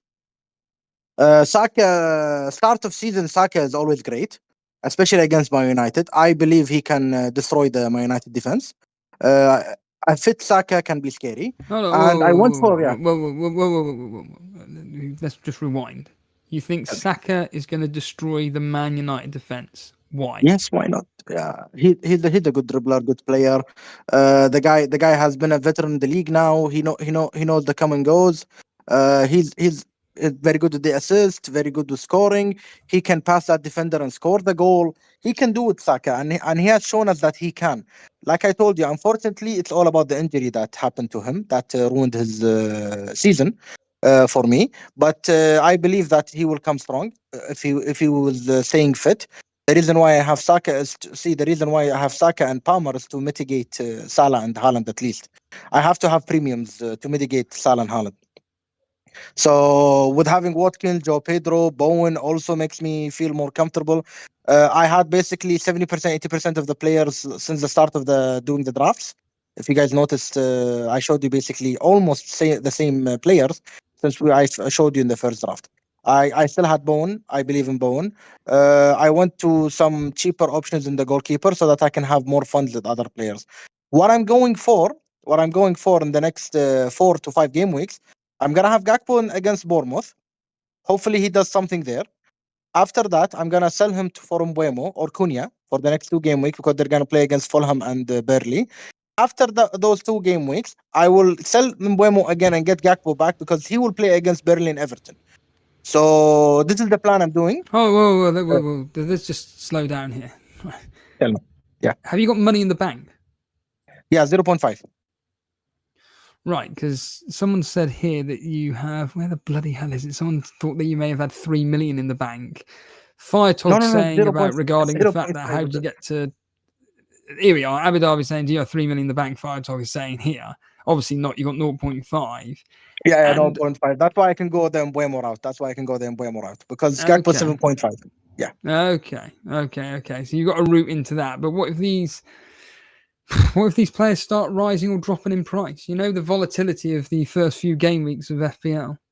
Yes, it's unlikely, but I'm more worried of injuries more than the price rising and the price low. Like for example, I believe Palmer and João Pedro, they're gonna get increase in price. I believe Gakpo, if he scores against Bournemouth, he will increase in price. I believe Bowen will increase in price as well, and also Watkins. So I have to be lucky there. I know. There has to be a luck factor in the fantasy league. Let's be real here. To get the points, you have to be lucky. Not all players are guaranteed the points, Stevo. All of these players, they could all get maybe a red card or get injured or maybe lose their place or whatever. So, but I believe in the players. I believe they will all start. I believe they will do well in the first game week. They can do it. And what I like about this team, I can change. Also, like next week, I'm gonna not also go Mbuemo. I will also change Dewsbury Hall to Semenyo because Semenyo is gonna play against Wolves. So, like I'm telling you right now, there is flexibility. I can even change Guehi to one of the defenders. So I don't need to do many transfers. I can go through the next game weeks very comfortably, and hopefully for the best, Stevo. Hopefully for the best, and I will get you on that, Stevo. You're gonna apologize for me for the Bowen pick. You will tell me Bowen is a good pick later on. I said to Ray, I'm not West Ham's biggest fan. I think that obviously Bowen is the focal point of West Ham. I'm not blind to that, and everything kind of goes through him. But with Fulkerg and Paquetá going to be there as well now, I think don't get me wrong, Bowman's still going to do really, really well. I just don't think they're fixed. I'm just a fixtures man to start the season with, and I just don't like particularly West Ham's fixtures. I'm not suggesting Bowman can't do well, but again, I just think their fixtures aren't particularly great. But overall, I do like the team. I like the fact you've got a plan as well. I think you've got a really good, nice bench there. I know you're not going to, but have you potentially thought about using a chip like animations this weekend, or is it just nope? We're sticking with Palmer captain. Palmer captaincy is an interesting one, and we're happy with that. Yes. Excellent. Okay, I will answer you on that. First of all, I've been thinking about the bench boosts like for 2 weeks, 3 weeks now. Let's look at my bench. It doesn't feel bench boost worthy. If you can see the bench, it doesn't feel bench boost worthy. At the same time, I saw one of the comments, people saying if I would go Captain Palmer or Saka, I would definitely go Palmer this week. Saka, I would do the captaincy next week because against Leeds. If I want to be bullish, I can go Watkins. If Gyökeres scored against United and he starts firing in all cylinder, I can sell Watkins to Gyökeres if I want to. If I want the extra, but I won't do that, of course. But I will still captain Saka. About the bench boost, You guys halfway through your team yet? Yeah. Me and Steve are having a good talk about the bench. I told him that this bench is not good enough to be a bench boost. So maybe there's one week I can bench. This bench is good enough to be a bench boost. No, come on, man. It is. Don't do the Stevo. Don't do the Stevo, Jason. He lied to animations. You won't lie to me, Jason. What? Well, you've got. What would you expect in a bench boost? Sorry, Steve. What would you expect to have different in your bench to bench boost? No, like if I have players with better fixtures, like for example, for me, if I want to use a bench boost well, I would rather 4 players I can do that instead of 2. Then what's the point in doing the bench boost, So, okay, maybe Semenyo could score against Liverpool, but that's very unlikely. Like once Liverpool scores 2 or 3 goals at the first half, I think Bournemouth will be overwhelmed, or they're going to start going for the defense. So I don't think it deserves a bench boost at all, I have to address this Ricky Kylie's super chat very quickly. €5. This Dewsbury Hall slander from Jace. I just hope he doesn't outscore Rangers and Sesko. It could be a bitter pill to swallow. It would be a bitter pill. But come back, Ricky. I want you to come back on Sunday night, or even if Dewsbury Hall gets zero attacking returns after having about 4 free kicks, 0 attacking returns, come back and say hello in the chat and say, you know what, you were right, Jace. I was a fool to get him in. And likewise, if he goes off, I mean, he's a 5 million at the end of the day. He's basically nothing. But if he goes off, I will openly say that I was a fool to diss him. Absolutely. Jason, give you €5 back. Jason, sorry to interrupt you there, Tivo. Jason, to defend you, I'm gonna defend you here as a fellow elite FPL guy. I don't need defending. No, just let me land. If Reinders was 5.0, I don't think anybody would go Dewsbury Hall. Let's be real here. Well, yeah, it's 0.5 million that may go a long way elsewhere. But thank you for the super chat. Animations has also posted his triple captaincy in the. He's done it. I know. Yeah. Good lad. We'll put that up in a moment. I mean. Yeah, is there anything really left to... So you're not going to bench boost. It's not right at the moment. You're set on your team. 99% set, 100% set on your team. Yeah? 101%, Jason. Oh, man. Well, you know what, dude? I respect that. You know what? I I love the fact that people have got different ideas and they're not all copying each other or looking for the easy win. Do something different. Your team's not bad. This is the triple captaincy I've just put on the screen here. Animations is going to go through with the triple captaincy on Salah. I hope it pays off for you, mate. But it's triple captain. It's not going to be massively surprising that the majority of people are probably going to go with Salah if they've got him in their team as captain anyway in that fixture. But so, yeah, I think you've got a good chance of doing well. I wouldn't triple captain game week 1, but that's me. But I've done my own risks. I've done my own risks by bringing in Haaland and Salah in my team. That's my risk. But going back to your team, Abu Dhabi, it's very, very strong back line. I like the midfield apart from Dewsbury Hall. I think Semenyo is going to outscore Dewsbury Hall. No, maybe not this week. What, against Liverpool? Maybe not this week. But that's the point. That's what people forget to look at is plans. Abu Dhabi's got a plan. Ricky had a plan. It's plans. This is what people forget. People just go, "Oh my God, game week 1, you're going to do crap." Yeah, all right then. I've got 37 game weeks. I mean, that's fine. That's fine having a plan. It's fine having a plan. But if you're going to play 10 players game week 1, so you can have 11 game week 2, then you do you. You know what I mean? 10 players in game week 1. Like Steve talked about Bone, and I answered him, and I'll answer you again. Dewsbury Hall has something to prove. He's going to play in the box-to-box position. He can do it. As Animation said, he's on set pieces. And he's playing against Leeds. He's playing against Leeds. Come on, Jason. He's playing against Leeds. Do you think that the walls, the Red Sea of is going to part, and Leeds defenders are just going to let him stroll through and score a hat trick or something? What's the reality? Jason, you're acting like Leeds. You're acting like Leeds have like freaking Cafu or Lucio on their defense, man. Come on, they can do it. They can do it, Jason. Dewsbury Hall can do it, man. I don't know what. Someone influential has brought Dewsbury Hall's name up, and people are just jumping on it. He's I 5 respect million, it. James. I respect. He's whatever. 5 million. Yeah, if you want to play, you want to rotate someone. You've got Josh King. I'm not playing him. He's my 3rd sub. I'd probably play Rodon above him. No. Everybody in chat, say hello to Ray. Come on, everybody, say hello to Ray. What is it? Abu Dhabi. Thank you for coming on. Thank you for coming man. on. Thank you. Everyone, say hello no to problem, Ray. man. Hey, You guys. Yeah. Bye bye. Have a nice day, guys. See you later, mate. Ray's in the chat. Good luck with this. Let's go, mate. I think it's just one of these where people have got to think about the plans. Yeah. There are plans in place for a reason. You can't, like your team. In fact, I thought you were voice messaging about Jason's team. Put up your team again, Jason, before we get on Odin. Put up your team. What do you think of this? Voice message me, Ray, what you think of Jason's team, and we'll play it live on air when Jason puts it up. This is Jason's official team, and while we're waiting for Jason to upload it, make sure you are hitting the subscribe button and the like button. It would be great. Thank you very much, especially if you enjoy the detail. As Ace Ventura is saying here, we've got 30 minutes until the site crashes, so make sure we get on with it. And yeah, PK7 is actually saying that there could potentially be a highly owned player that could be benched tonight, but that's not official yet. But I'm just reporting what PK7 is saying. Is your team up on screen, Jay? This is what the in the knows are going to start coming out now. No. Look, at the end of the day, he's just going through what a group chat that he uses is saying. And, group chat.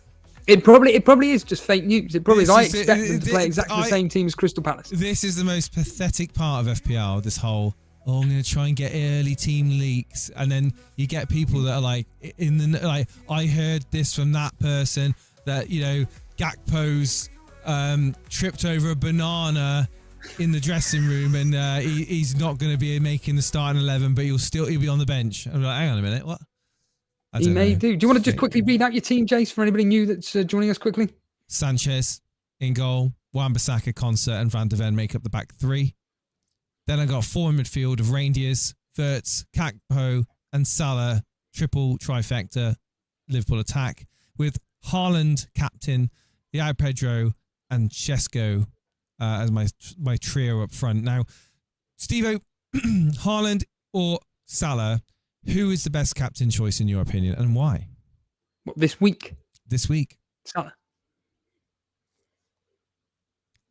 think I should move on Salah. Only from the fact that Safety. Bournemouth have lost all their players. And safety. You know what? You make a good point. And safety. They've lost all their defenders. You make a good point. And it's safety. Yeah. That's all it is. I've already taken a risk. However,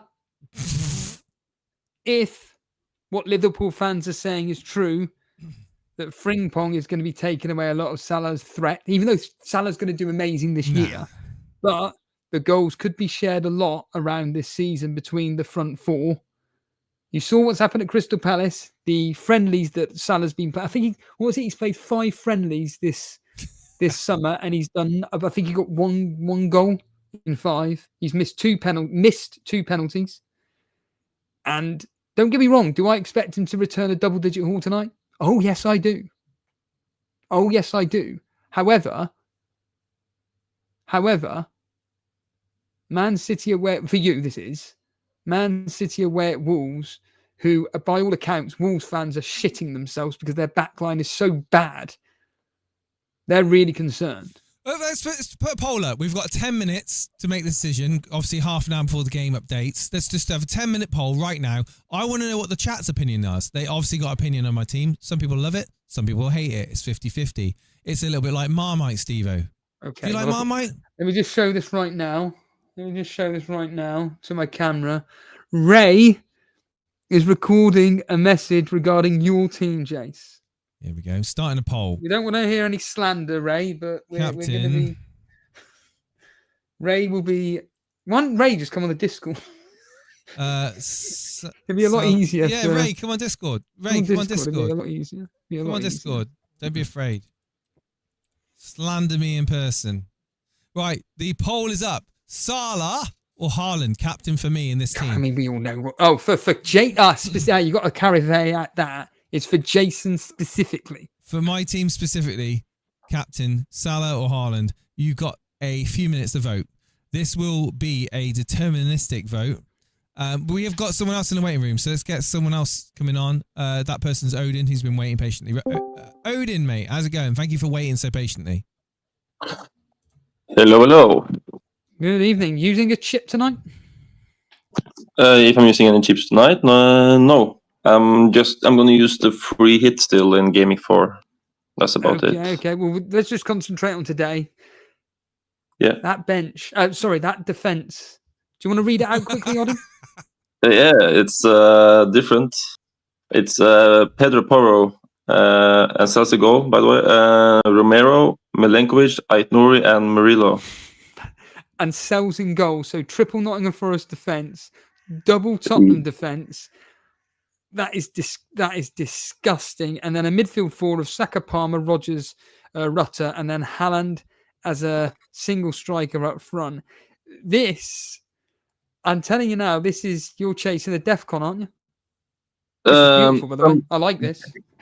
Yeah, it's a mix though. I was planning to have Munoz for Romero or one of the Forest defenders, but then we got the news about Rodgers being fit, and then I needed the 05 somewhere.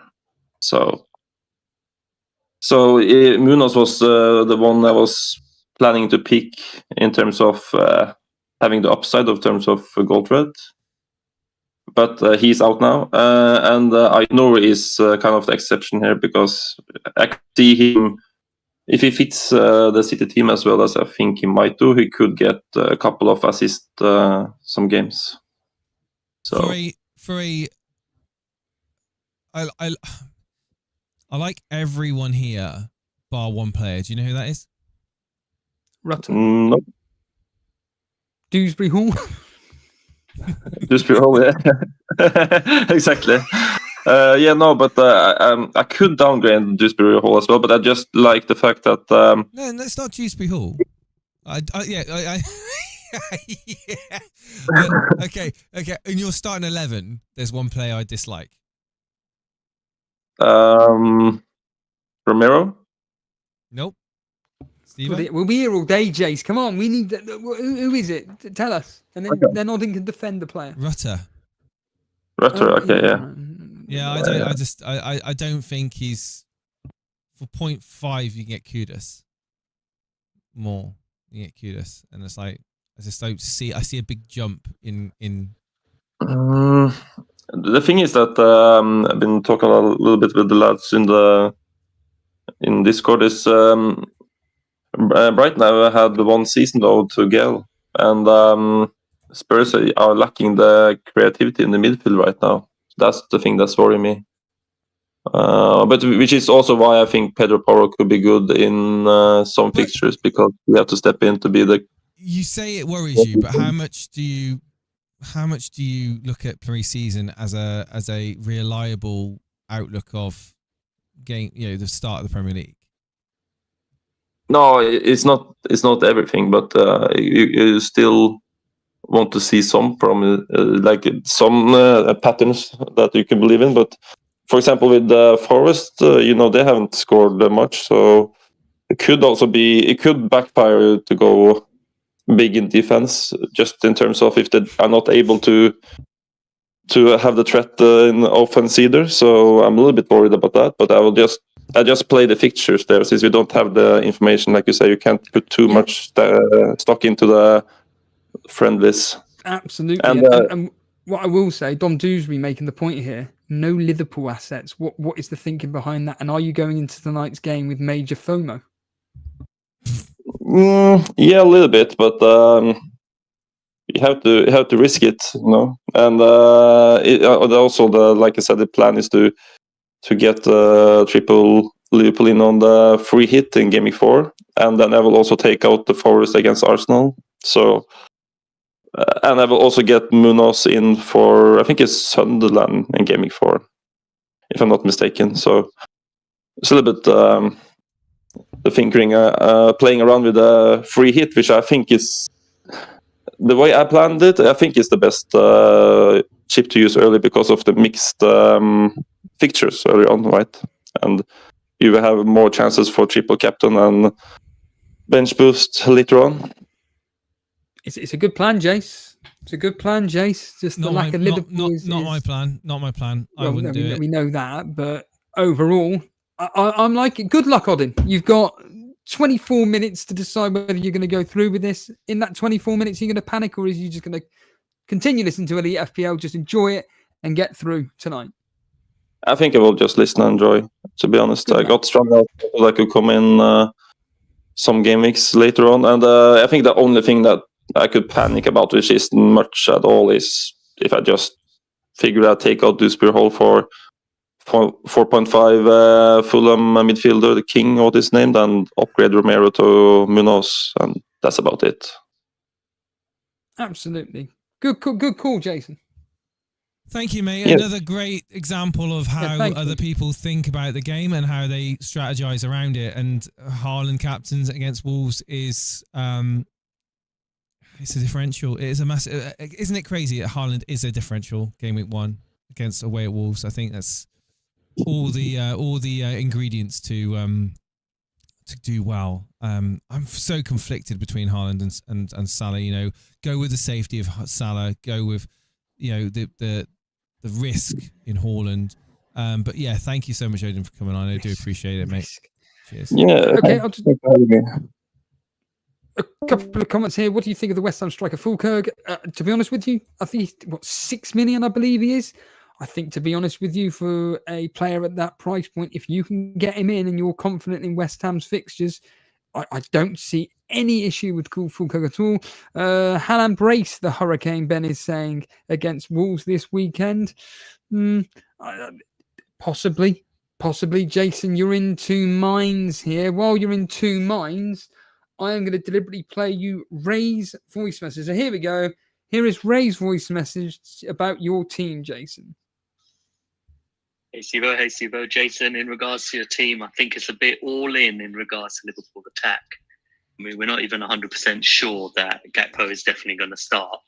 So I think with the funds, what you could have done is maybe balance it a bit more with the likes of players like Rodgers, and maybe looking at guys with the DEFCON points. I think then obviously you could have used some of that for the points. But I think potentially a bit of punts, not having Palmer might be a bit of a risk. But I think at least the key part for me is understanding that, you know, other players like Saka, Palmer might return really well, and just to stick to a strategy if you have one. And that's where cheap plug, plan FPL works brilliantly. But otherwise, yeah, still a different team, but definitely one I could see Hall.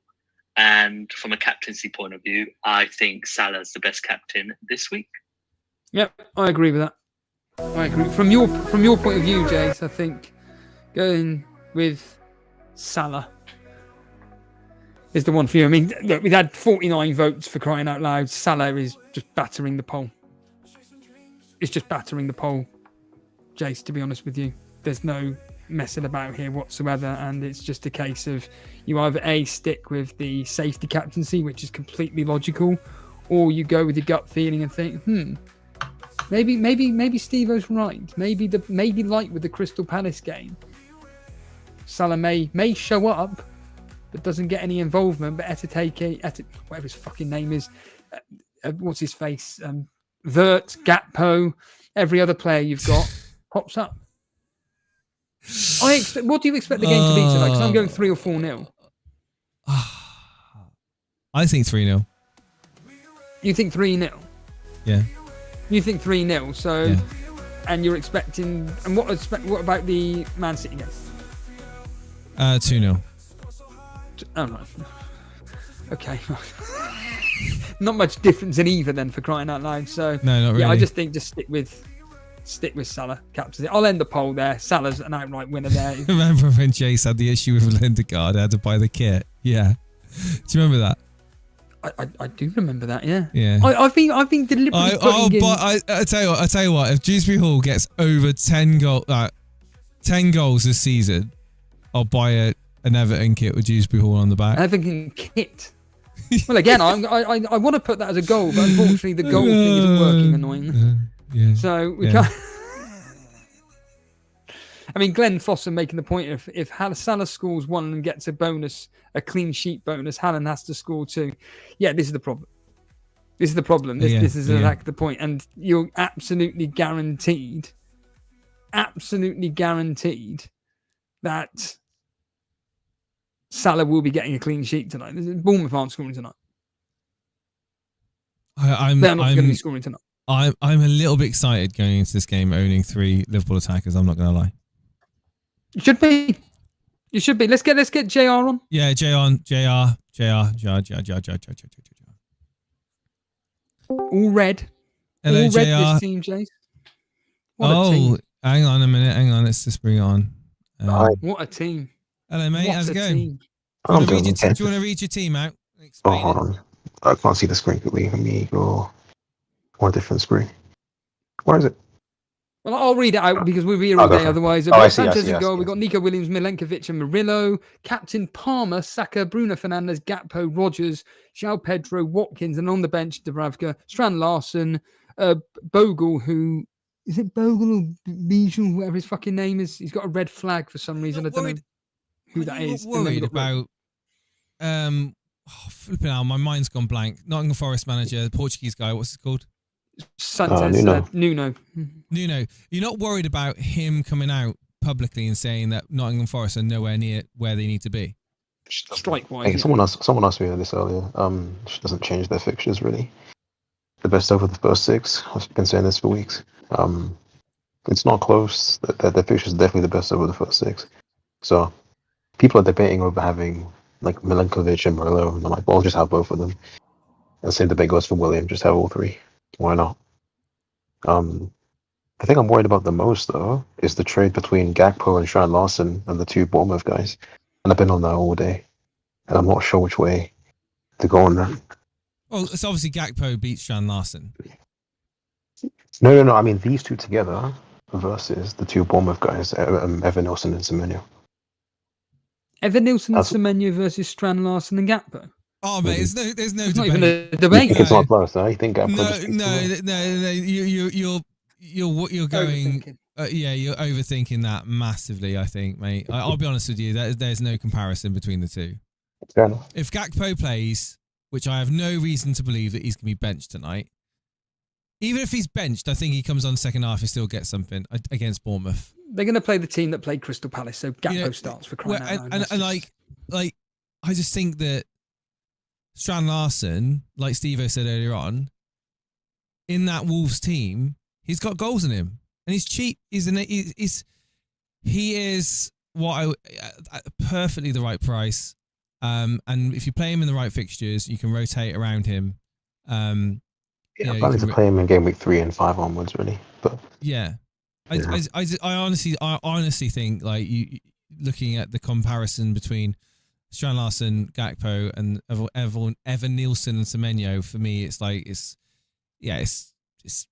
take your word for it. Fair enough. No, I mean, that's my initial reaction, and after thinking about it, I still haven't changed my mind. And I'm sure the chat, if you got any other words on that, you'll let him know. But generally, I love to know, because I've been on it all day. Yeah, chat. Evan Nielsen, Semenyo, or Strand Larsen and Gakpo. You don't have Salah in your team. You don't have a Liverpool attacker in your team. Gakpo gives you that Liverpool attacker in your team. You can't rely on Bournemouth players, in my opinion, to pull out the sort of numbers that Liverpool can do. I'm looking at this game week 2 fixture against Wolves, and I feel like people are ignoring it. That Bournemouth have. Maybe I'm overrating it. That's kind of like most of my thinking anyway. I feel like I'm just focusing too much on one fixture, to be fair. So, I understand what you're saying. Maybe individual fixtures you can paint an argument, but over the course of over a few weeks, I think that you are. I would use the word scuttling your team by having them in over Gakpo and Strand Larsen. I was like 70% on this and 30% on the other option. Really, Liverpool are the best attacking team in the league. They hands down are going to be the most attacking team. They probably will score probably the most goals this year. If you don't have any attacking options from Liverpool, you're going to fall behind. Is my opinion. Gakpo, will he be able to keep up with? Well, I'm sure he'll be in amongst the goals. Will he keep up with other assets? We are yet to find out. We'll see. We will have to wait and see, yeah. But certainly they're going to be head and shoulders above Bournemouth in terms of the goals tally. I hope that it makes sense what I'm saying. Steve is saying. No, I agree with you, face value. I just think that maybe a certain fixture target you could put an argument against it, but again, if that's your issue and that's what you're going to be able to afford to use transfers on, then you're very lucky. Because I'd imagine there's going to be other things in your team that you're going to. Yeah, I know. Well. So this team is designed to not do anything for 6 weeks. To be fair, hopefully I get there. So hope I can just roll 5 and then move on afterwards. That's why I wanted Strand Larsen in there, because he's just the best striker in the game from game week 5 onwards, in my opinion. Well, at least for like 6 weeks or so. But yeah, I'm another guy who's free hitting game week 4, by the way. So I can actually have those Liverpool players against Burnley and some Palace players too. Triple captain. Are you going to triple captain Liverpool players? A Liverpool player against Burnley? Is it game week 6? No. That's going to be a free hit week, so I can't play 2 chips at the same time, right? Oh right, no, of course. Okay, I think that's straightforward. Lock it in. You don't think I should downgrade Sanchez to Sarr, do you? The Wolves goalkeeper and save the 0.5? You don't think I should do that, do you? What's your reasoning? What will you do with the 0.5? Yeah, I said to myself I'll just hold on to it, but I don't think there's anywhere else to properly use it. I think you answered your own question. Exactly. Yeah, fair enough. Yeah, you're overthinking. Turn everything off, including the stream. Turn it off. Get past in the next 12 minutes. 12 minutes. No, so this has been the team for the past 2 hours. I've just been saying that. So game week 4 is when you've answered your own question, JR. You've answered your own question, mate. Fair enough. All right. Cheers, mate. Right, cheers, dude. Cheers for coming on. Hope we've not confused you or upset you. No, it's not. I think you just confirmed what I was thinking anyway. So thank you. Cheers, mate. Cheers. All right. Just want to quickly say that, thank you, JR. I really appreciate that. Just put up a quick poll. Are you now locked in? You got 12 minutes left. Are you now locked in? It's 79% so far. 19 votes. Come on, get the votes in. Crying out loud. Get the likes up. Get the subscribes up. Really do appreciate it. Let's get Matty in. bench boost, Jason? 1.5 in the bank I as will well. do. Here we I go. will do. I was going to update my team on the screen before the game updates, so I can have it on afterwards. But let me just quickly. Okay. Good idea. And I'd imagine you've got your team saved so that you can give it to me after the game's updated. Yeah. Cool. Yeah. I'm going to quickly check now, but yeah, everything's all sorted. So let's get in Matty's team. Bench boost, game week Salah. 1. You're going Salah. My captain's in Salah because the chat have told me. Did they? What was the final result? Salah 64%. Yeah, the chat. The chat have it. We'll go with the chat on that one. 50p. That'll be 50p for me. What's that? 50p on Salah to score or assist tonight. Well, you're going to have him as captain anyway, aren't you? Yeah, basically. Well, I've already told you. Yeah, 10. Yeah, well, there we go. It doesn't matter. 50p. Right, let's get Matty on with a penny profit. Right, so Matty's put 1.5 in the bank bench boost game week 1. This is 1.5 million. So 1.5 million in the bank bench boost game week 1. Matty's here to talk about his team. Matty, you've got the floor. Have you got the team in front of you to read out, or would you like us to read out for you? I don't mind reading it out, Jace. Talk us through your team. Go on. Right, I have Sales in goal with double up with Milenkovic, Pedro Porro, Matty Cash with Van der Ven and Rodon. I think you need to turn the TV off in the background, Matty. We can hear it echoing. Mute the telly. Mute it. Sorry about that, guys. In midfield, I have Rogers, Palmer, Wirtz, Gakpo, Jorginho Rutter. I think he could be on penalties if Welbeck doesn't start, or if Welbeck doesn't start, he'll play as a number 9. So I quite like that pick. And up front, I have Watkins, Bowen, and how do you pronounce his name? I'm a Liverpool supporter and I can't pronounce Etikite. So my other rotating keeper is Verbruggen. So basically, as you see my team there, that's a proper bench boost. It's Jason's I ain't team, doing no bench wankery or anything like that. There's no one else. I could play Van der Ven over Matty Cash, but then I got double Spurs defense. But it doesn't matter because I'm bench boosting. I have to say, if you're going to bench boost, this is the sort of team that I like to see. Yeah. You've got money in the front. You've got money in the front three. You've got money spread around everywhere. Admit you got a couple of cheapies in there. You got Rodon, of course. But look at the output, Steve-O. You got the attacking output of Matty Cash in Aston Villa. Aston Villa's fixtures are to die for, figuratively speaking. You've got the triple up of Liverpool. You've got the triple up of Liverpool without Salah. Yeah, and I've done that. Like, I know they can't say they say you can't cover a good player, but the end of last season, even from when Salah signed his contract, he just doesn't seem to be like he was at the start of the season. He's not getting any younger, mate. Yeah, that's true. But also, 33, it's in pre-season as well. Like, he's not done anything in pre-season to think that he's, to me, and I'm a Liverpool supporter. I'm changing that. I'm changing my. Sorry, mate. I'm having to change my. I'm changing my captaincy back over to Haaland. It's the first time I've played FPL and not owned Salah, but I'm only doing that because the way I've seen his outperformance the last so many months, and then even in pre-season, he's not been the one who's scoring, and I can see him being more of an assister this season. And like, I'm backing Gakpo and Etiki to be the goal scorers for Liverpool. Do you know what? As a Liverpool fan, it is interesting to hear that from you. I think I think Salah massively I think he overperformed last season. Massively. In my humble opinion, I don't expect him to match the same numbers this year. That's a phone call. I don't want to answer that one. Who's that?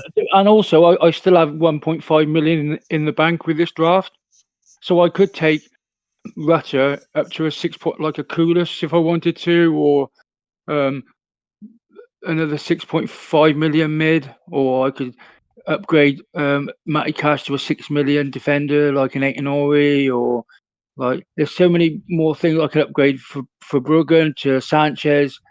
So I'm focusing really just on game week 1. Don't ask me what I'm doing in game week 2 because like I haven't got a clue. So I'm just taking this game, focusing on trying to get as many points as possible off this bench boost.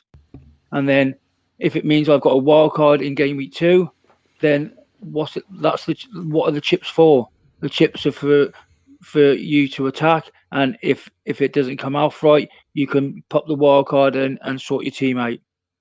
Somebody mentioned earlier on very quickly that young Rio in the Liverpool team, is it the academy player, a youngster?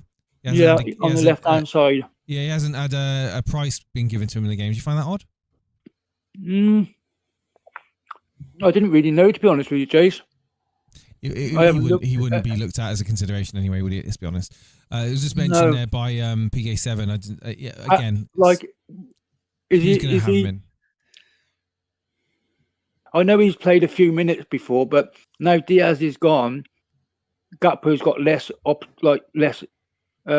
people to take his position, and because he's the same nationality as Slot, I think Slot likes Gakpo, and now Diaz isn't there.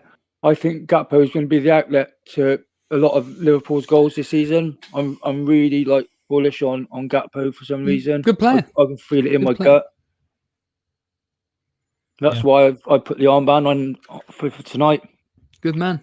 Very good. Good luck is what I say. I applauded when you revealed it. I heard you talk about earlier on about having a bench boost plan going into game week 1. You've got differentials in that team. You've got a plan. You've got your own convictions. Stick with them, my friend. Don't listen to the noise. Don't let them dissuade you. That's why I try and block out. Good luck on that triple Liverpool without Salah, of course. I hope it does well for you. And you don't really. No, because I own Gakpo. I own Gakpo. Yeah. So if he does well, put your armband on him because he'll be getting a brace tonight. Well, don't listen to the speculation online as well because people are thinking that there's going to be a benching. Yeah, so JR's already 3 minutes to go. Yeah, my team's locked in, too late ready now. to go, and then whatever it will be. Whatever will be, and I think I'm going to change my substitute order before it's too late. All right, I'll shoot off then, so you can do that in time. Cheers, mate.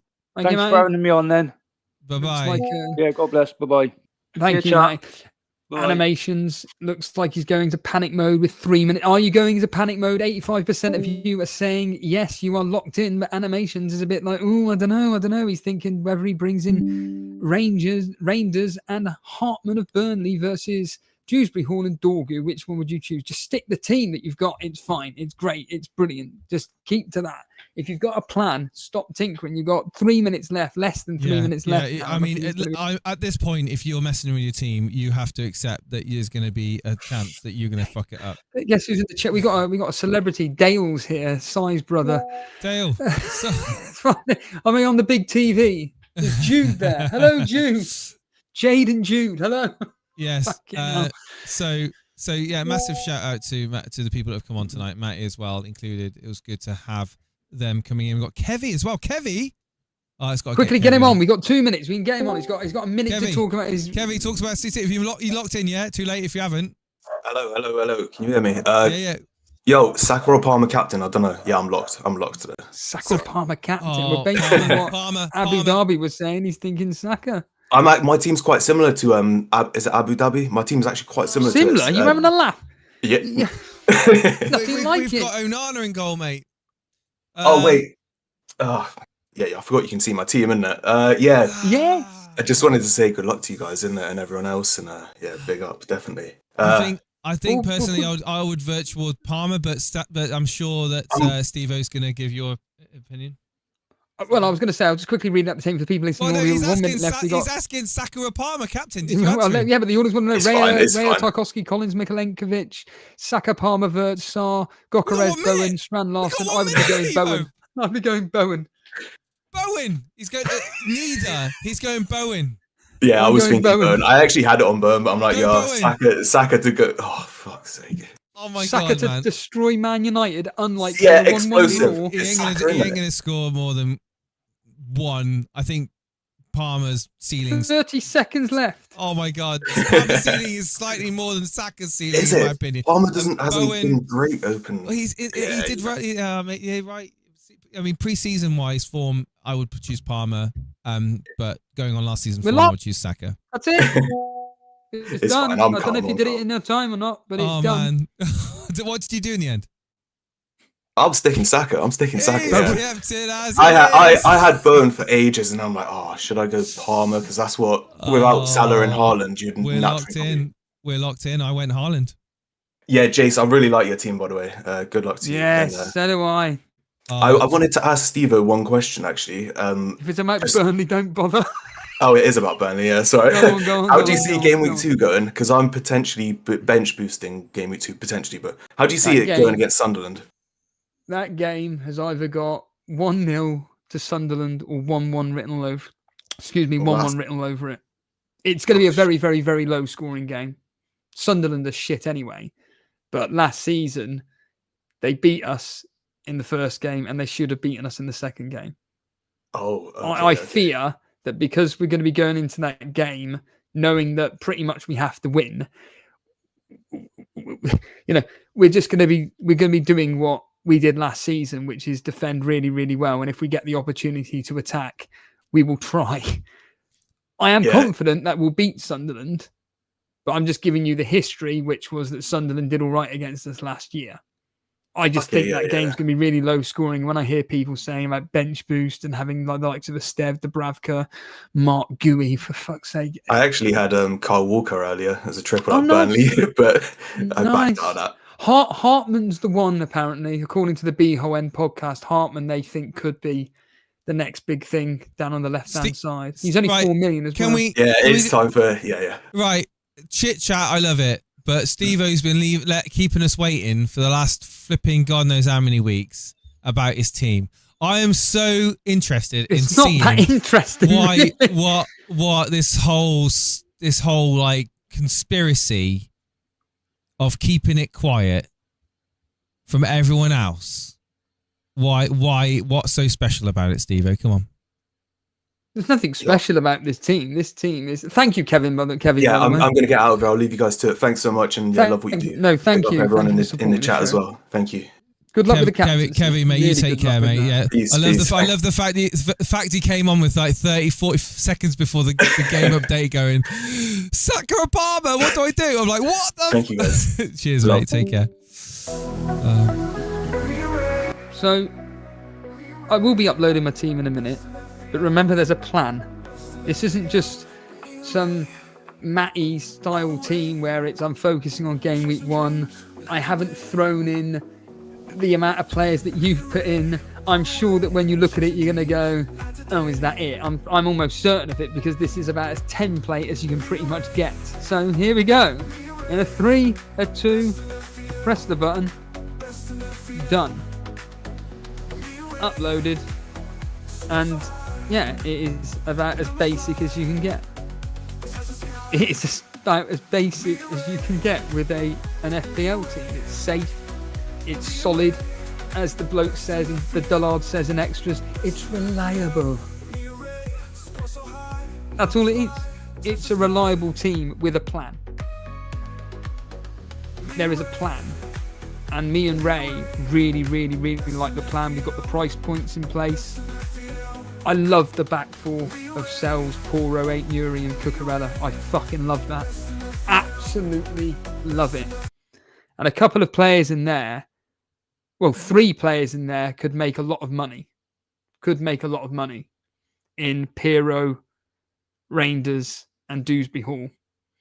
And like I said, obviously there's going to be a lot of rotation with the team. I say there's not even that much rotation with the plan in place. And I really, really like this team. I really like it. It's Halland captain, by the way, as well. So for anybody listening in, we've got Sells in goal, Poro, Cucurella, 8 Nuri, Palmer, Verts, Reinders, Saka, Dewsbury Hall, Piero, and Halland captain. On the bench, Dubravka, Strand Larsen, Gudmundsson, and Estef. And yeah, I look at your team, Jason, I think, holy fucking shit, that attack is disgusting. It's fucking frightening. But defensively, I'm like, nah. Whereas this team, it's just, what do you think? Yeah, what do you think?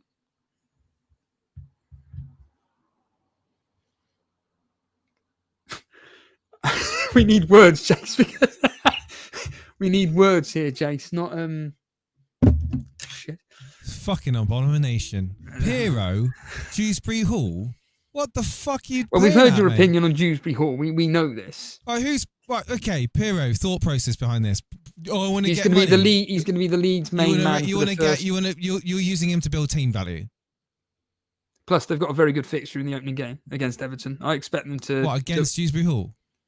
So you expect Dewsbury Halls to lose the clean sheet point then, at minimum? Yeah, but I'm not here to get a clean sheet point from Dewsbury Hall.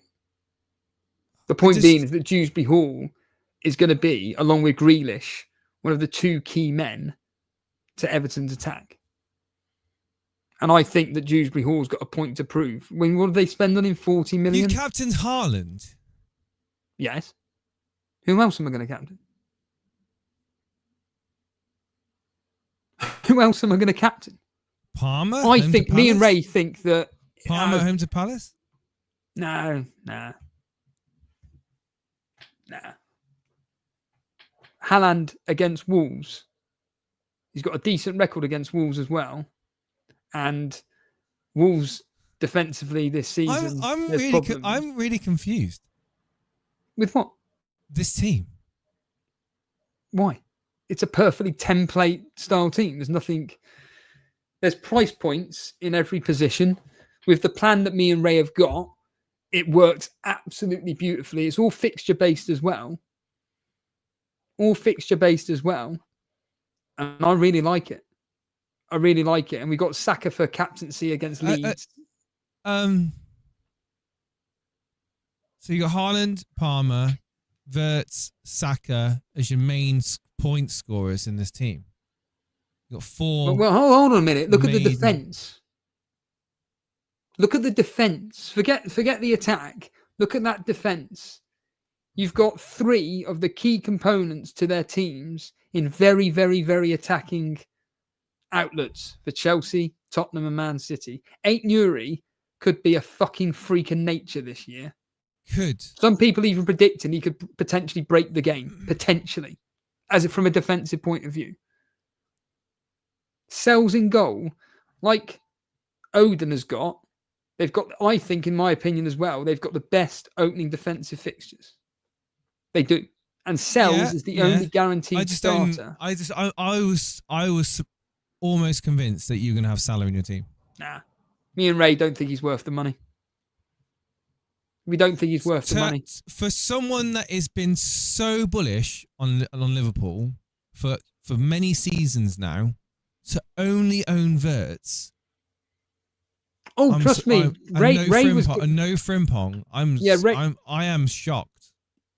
Yeah, I am shocked. Yeah, let me just speak. No, I want to say again. I am shocked. Yeah, but shocked at what though? I'm shocked. I'm shocked at your no Frimpong because you've been raving about him. Fixtures. So you've gone fixtures over form? Well, there's no form, is there? You cannot base it on form. It's fixtures only, as Odin agreed. You can only base it on fixtures. That's what betting does, isn't it? We're betting, and when you look at the fixtures, I fucking hope Dewsbury Hall does fuck all, man. I really want him to fail. For 5 million enabler, for a 5 million player that's guaranteed to start for Everton. Who's he enabled in your team? What do you mean? To allow us to be able to get the 6 million yeah, £6 million defenders, yeah.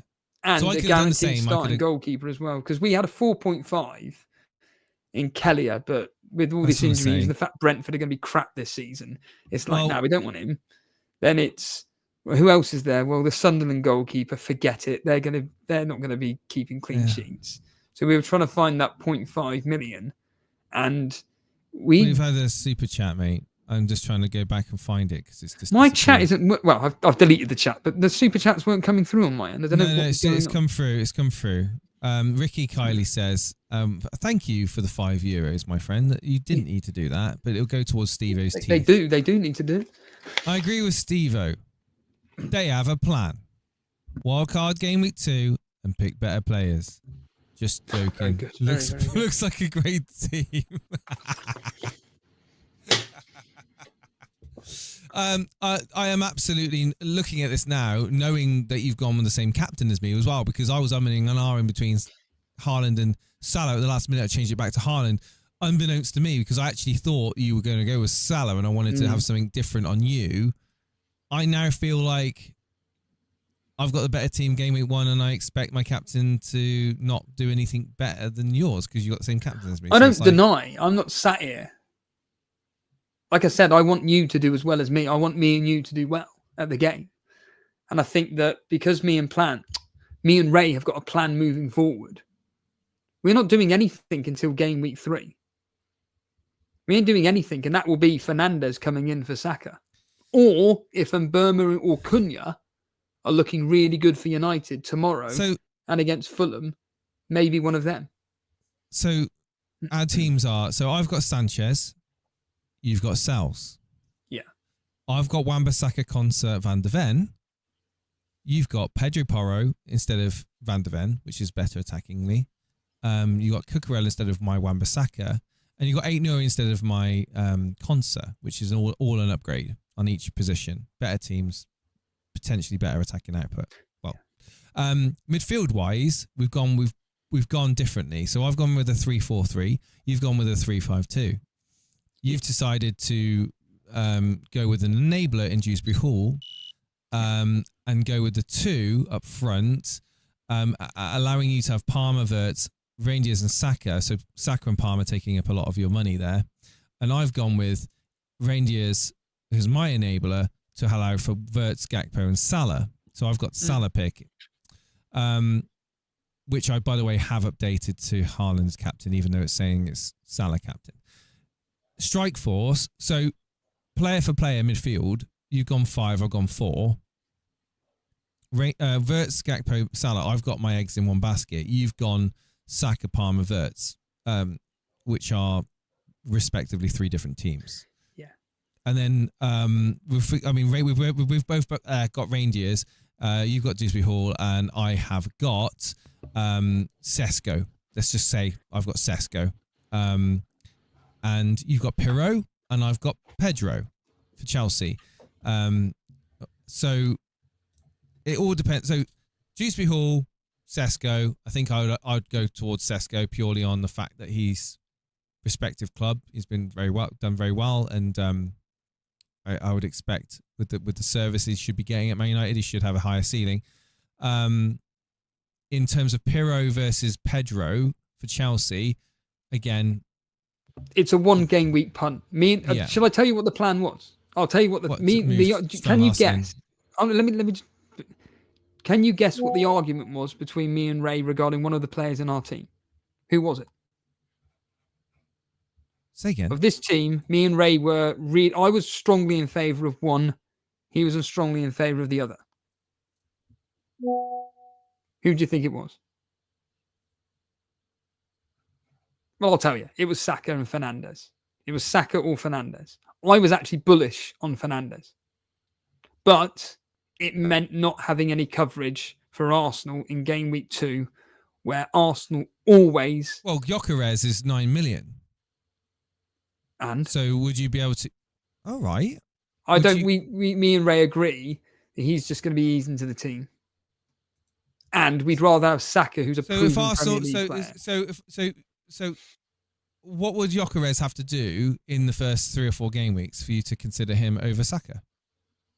Well, that could be asked to anybody that owns Saka over Gyökeres, but in answer to your question... The answer to your question is outscore Saka, right? Well, yeah, obviously. So if he does, you would then reassess your plan No. Getting- Because Saka will probably be gone by game week 3. That's the plan from my point of view. And Okay, Ray's gone. Like I said to you, it's either going to be Fernandes, Cunha, or Mbermo. We're going to have 2 game weeks worth of data to go, right, this is what Fernandes is doing for Man United, or what Cunha and if Mbermo have bedded in, what they're going to do to Burnley. Because I'm telling you this for free, you're going to be all over us. And that's going to be the game that I'm predicting could be a battering 3-4 goals for Man United. If Can't wait. you guys click. If you don't click, then it's a case of, well, because this is the thing from a fixtures point of view. I mean, we just had Kevy just now captaining Saka. I am surprised at the team, but at the end of the day, I am surprised. It's very. It's just I've not seen anyone with Pirot in it. That's a surprise to me. But that's the thing. All these people are going with Mark Gui. He's not even starting for Sunderland. For the cheapest under 6 million player, Yeah. I think personally he's the best option. You've gone with 2 enablers in your squad to have to field Saka, Palmer, and a very strong back line with Haaland. Yeah. I love the back line. Essentially. I'm in love with the back line. I am going to love it if Salah goes off tonight. I really am. I can't wait for Sunday. I can't wait for Sunday night stream because I'm going to play the Me and Ray song over and over again. But me and Ray are already prepared for this. If Salah goes off and gets a double-digit haul, which we're prepared for, however, if my enablers / the defense come through, it may negate that. Andrew, FPL Nightmare, he hasn't gone with. Well, he definitely didn't have Salah in his team when I saw his stream, and he's of the same opinion as me, which is this is a 38 game week season. If Salah does well tonight, he may not do particularly great in the next 2 fixtures, Newcastle and Arsenal. Okay, barring the Dewsbury Hall and Pirot picks, which are, in my opinion, punts and enablers. Of course, anyway. I'm not sitting here pretending they're not. Barring that, the only real omission from this team, obviously, is Salah. Yeah. You've got points coverage in majority of other positions there. So you've got a very strong back line. Pedro Porro, touted as probably one of the best attacking options in FPL with that Spurs. I mean, he's playing so high up for Spurs. He might as well and on set pieces as well. And on set pieces as well. Again. I see your thought process of Nuri again in that Man City team. He's pushed right up. You go in with almost the wing backs that are going to be in and amongst the attacking. And I see. We were thinking Frimpong, but then we just looked at the fixtures and we're like, nah. You've kind of not gone towards, like you said, you've not gone towards the DEFCON points with like the Van Dijks, the Tarkowskis. No, I'm not fucking interested in that crap. So no. yeah, we'll see. No, I'm not interested in that stuff. Like I say, I've literally planned it all the way to game week 10, 11, in fact. So you've planned your transfers. Let's just hope that nothing else goes wrong then. In the meantime. Look, tonight, because I can tell you for a fact, whenever I've tried to plan things, something else happens and it throws an absolute spanner in the works. Yeah, again, we know this. The callers that come on Discord that kindly come on and talk about this could happen, that could happen. Yeah, a meteorite could hit us right now. A nuclear bomb could hit us from Russia. We get that. Apparently all the Liverpool starters starting as expected. Oh, what a surprise. So yeah, exactly. I haven't got solid confirmation. If anyone in the chat can link to that, I'll have a look on X in a second. But no surprises there. You've obviously thought about it. You've got a plan, and it's different. So the idea is that I look at that team, and I'll go back to what I say because you always say it to me. I look at that team, and do I feel under threat? And I'll be honest with you, Steve-O, not at the moment. Yeah, I don't feel under threat in any way because we've got other than Saka and Palmer, we've got very similar. Well, we've both got Haaland captain. We both own Verts. So it's Saka and Palmer versus my Gakpo and Salah. Yeah. So it could end up cancelling each other out. And that's the thing. That'd be funny, wouldn't it? In game week, in game week 2 with your team, it's if I'm doing it here for you, it's Sanchez, Wan-Bissaka, Esteve, Konza, Gakpo, Salah, Wirtz, all them 3 away at Newcastle. Rangers at home to Tottenham. Fulham, Sesko, which is a great pick. Haaland, Pedro. There's nothing wrong with that. There's nothing wrong with that. But you're going to be wanting to expect to get great attacking returns from them 3 Liverpool players against Newcastle and Arsenal. A Newcastle team that I think are going to be morale is going to be lower. Yeah.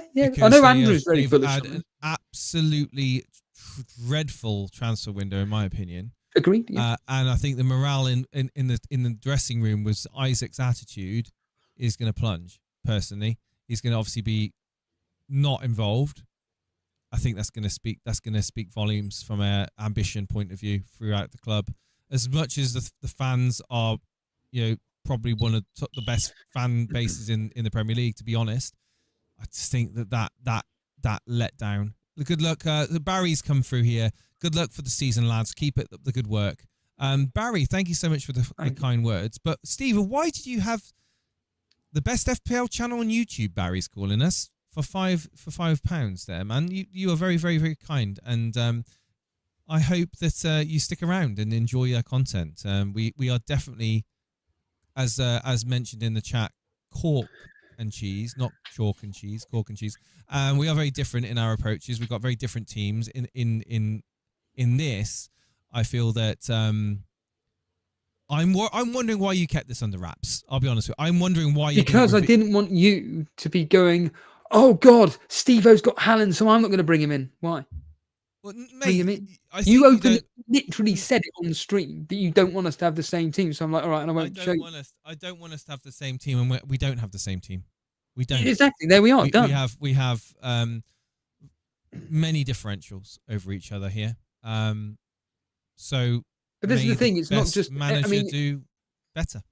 From a streaming point of view, obviously, it's nice to have a rivalry. But like I've told you before, I want to do well at this game this year. I really do want to do well at this game this year. And for me, some of these Pirro, I said to Ray, if he was to score the only goal against Everton in a 1-0 win, his price just shoots up. And when Mark Gui doesn't start, people are thinking, fuck, shit. Yeah. We're kind of looking at the price points as well, or more specifically, looking at the likelihood of players to rise in price. Well, when does Pirro leave your team then under your plan? It's not for. I mean, he's like I said, he's just a basic enabler, but it's not for a while. If he does nothing, barely going to play. To be honest with you. So Strand Larsen's coming in to. Yeah. Strand Larsen, he could be a gold mine. Yeah. Like Bournemouth, they're going to need to attack, and he's going to be the main man. Some very kind words in the chat. Some new people joining us as well. I'm seeing some new names in the chat, which is really nice to see. Make sure you subscribe and like. Screaming for Vengeance. It sounds like a band that. It sounds like a really cool death metal band. I'll be honest with you. Very refreshing to have 2 content creators who are totally different that are doing nothing like the template. Yeah, I mean, I think it's fair to say that Steve-O thinks that his team is template. I don't think it is necessarily template. Not many people. Well, hold on a minute. Hold on. When I went through everything, me and, apart from our strike force, we have got some of the highest owned players in the game. Some of. So when you look at the FPL site and you look at the goalkeepers, we've got the 2 highest owned goalkeepers. When it comes to defenders, we've got 4 out of the top 10. In the midfielders, we've got 4 out of the top 10. Of the strikers, we've only got the 1. Well, we've only got the 1. So, okay. So just want to quickly read out something. So, totally different to having nothing like the template. Thank you so much for that. Screaming. By the way, I forgot I'm winning FPL this season, says Matty. We got greetings from Finland. We've got Von K in the chat from Finland, loving the stream. The people from Sweden and Finland, the Scandinavian countries, they are freakishly good at the game.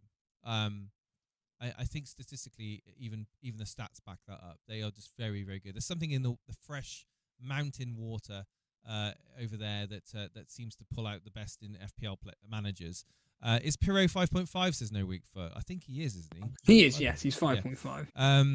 There is no 7.5 forward price point in that team. Firetog correctly identifies. That is correct, but to be honest with you, the 7.5 strikers don't exactly inspire us. Well, you say that, Shesko, Pedro.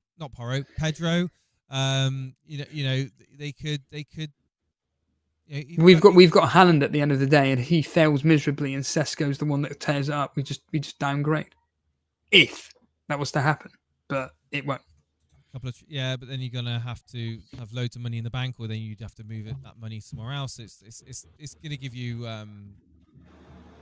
headaches, I think, if the 7.5 strikers kick off and you're having to move money around. But I think ultimately this is not template enough, says Crayon Dave. This is not template though. There are enough differentials here to not be template, says Crayon Dave. I agree, it's not template. I think it's not the bog standard template. Certainly not with a Haaland captain anyway. No, of course says we've got no Salah alone makes it not template, absolutely. But of course, the majority of people going to be going with Palmer, and I haven't got Palmer, so like I'm a little bit worried about that. My mic's gone really quiet. I keep knocking. That's why I keep knocking my microphone. Sorry. It's like I have to move this, I think. But yeah, I'm not a massively surprised, but at the same time, I'm not overwhelmed by it. I just think that you could have just revealed it. I'm not saying you would have been overwhelmed. I was telling you for weeks, it's the most boring team on the planet. That's why you didn't reveal it. Whereas with your team, you're going balls to the walls. This is my team, by the way. There we go. That is the team. That's the team that's winning the mini leagues. So put a 1 in chat if you'd rather have this team. Put a 2 in the chat if you'd rather have Steve-O's team. So this team has got Haaland captain. So we've both got Haaland captain, but I've gone with Wirtz, Gakpo, and Mohamed Salah. I've gone with Sesko, Pedro, Rangers as an enabler, and then a back three of Van de Ven, Konsa, Wan-Bissaka, and Sanchez in goal. It's basically your attack versus my defense. My defense is better than yours, but your attack is better than mine. And that's just objectively pretty much true. I've just spread. Wow. The ones that are coming through. You don't want to read the chat, Steve-O. I don't read it anyway. You don't want to read the chat, Steve-O. You don't Ray, divert your eyes. Divert your eyes. You failed him, Ray. You failed him. Should have been ringing me, Steve-O. Yeah, there's obviously going to be a lot of love because you've got Salah. Me and Ray, best in FPL. sorry. God. Mate, I will eat humble pie if your setup beats mine, but I'm You're relying on Liverpool, basically. That's what you're doing, which is fine. There's nothing wrong with that. Whereas I'm just relying on various different teams to be getting me the points. That's the only difference. Pedro's the scary one in your team. Tonight will decide my fate. Well, I'll be putting the 50p's on Gakpo and Salah. Don't worry about that. That's all going to be pouring on. Tonight will decide my fate because those three, if they don't do anything... Oh, fuck off. They'll be minimum of a goal each.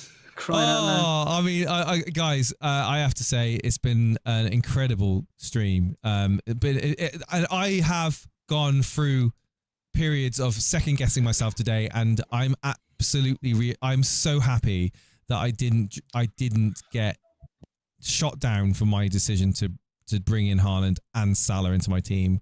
Of course, moving away from the purely the single Haaland ownership draft that I put together initially. I think on that note, we'll probably say good night to everyone now, Steve. We've had good numbers today. We've had great guests come on to share their teams. If you haven't already subscribed to the channel, hit the subscribe button. Check out the Discord. Check out the Patreon. There's a lot of content in the Discord. There's a lot of content on the Patreon. And I want to say thank you for all the new people as well. The new people have stuck around. and subscribed today, and the super chats. Thank you so much for the super chats, guys. I hope you've enjoyed it. We'll be back Sunday night. Won't we, Steve? We'll be back Sunday night talking about everything that's happened. Maybe I'll do a stream tonight. If Wirtz, Gakpo, and Salah go mad tonight, I'm doing a stream and I'm going to be partying, mate, like it's 1999. But on that note, guys, have a good one. We'll see you Sunday night. All the best. Sunday, yes.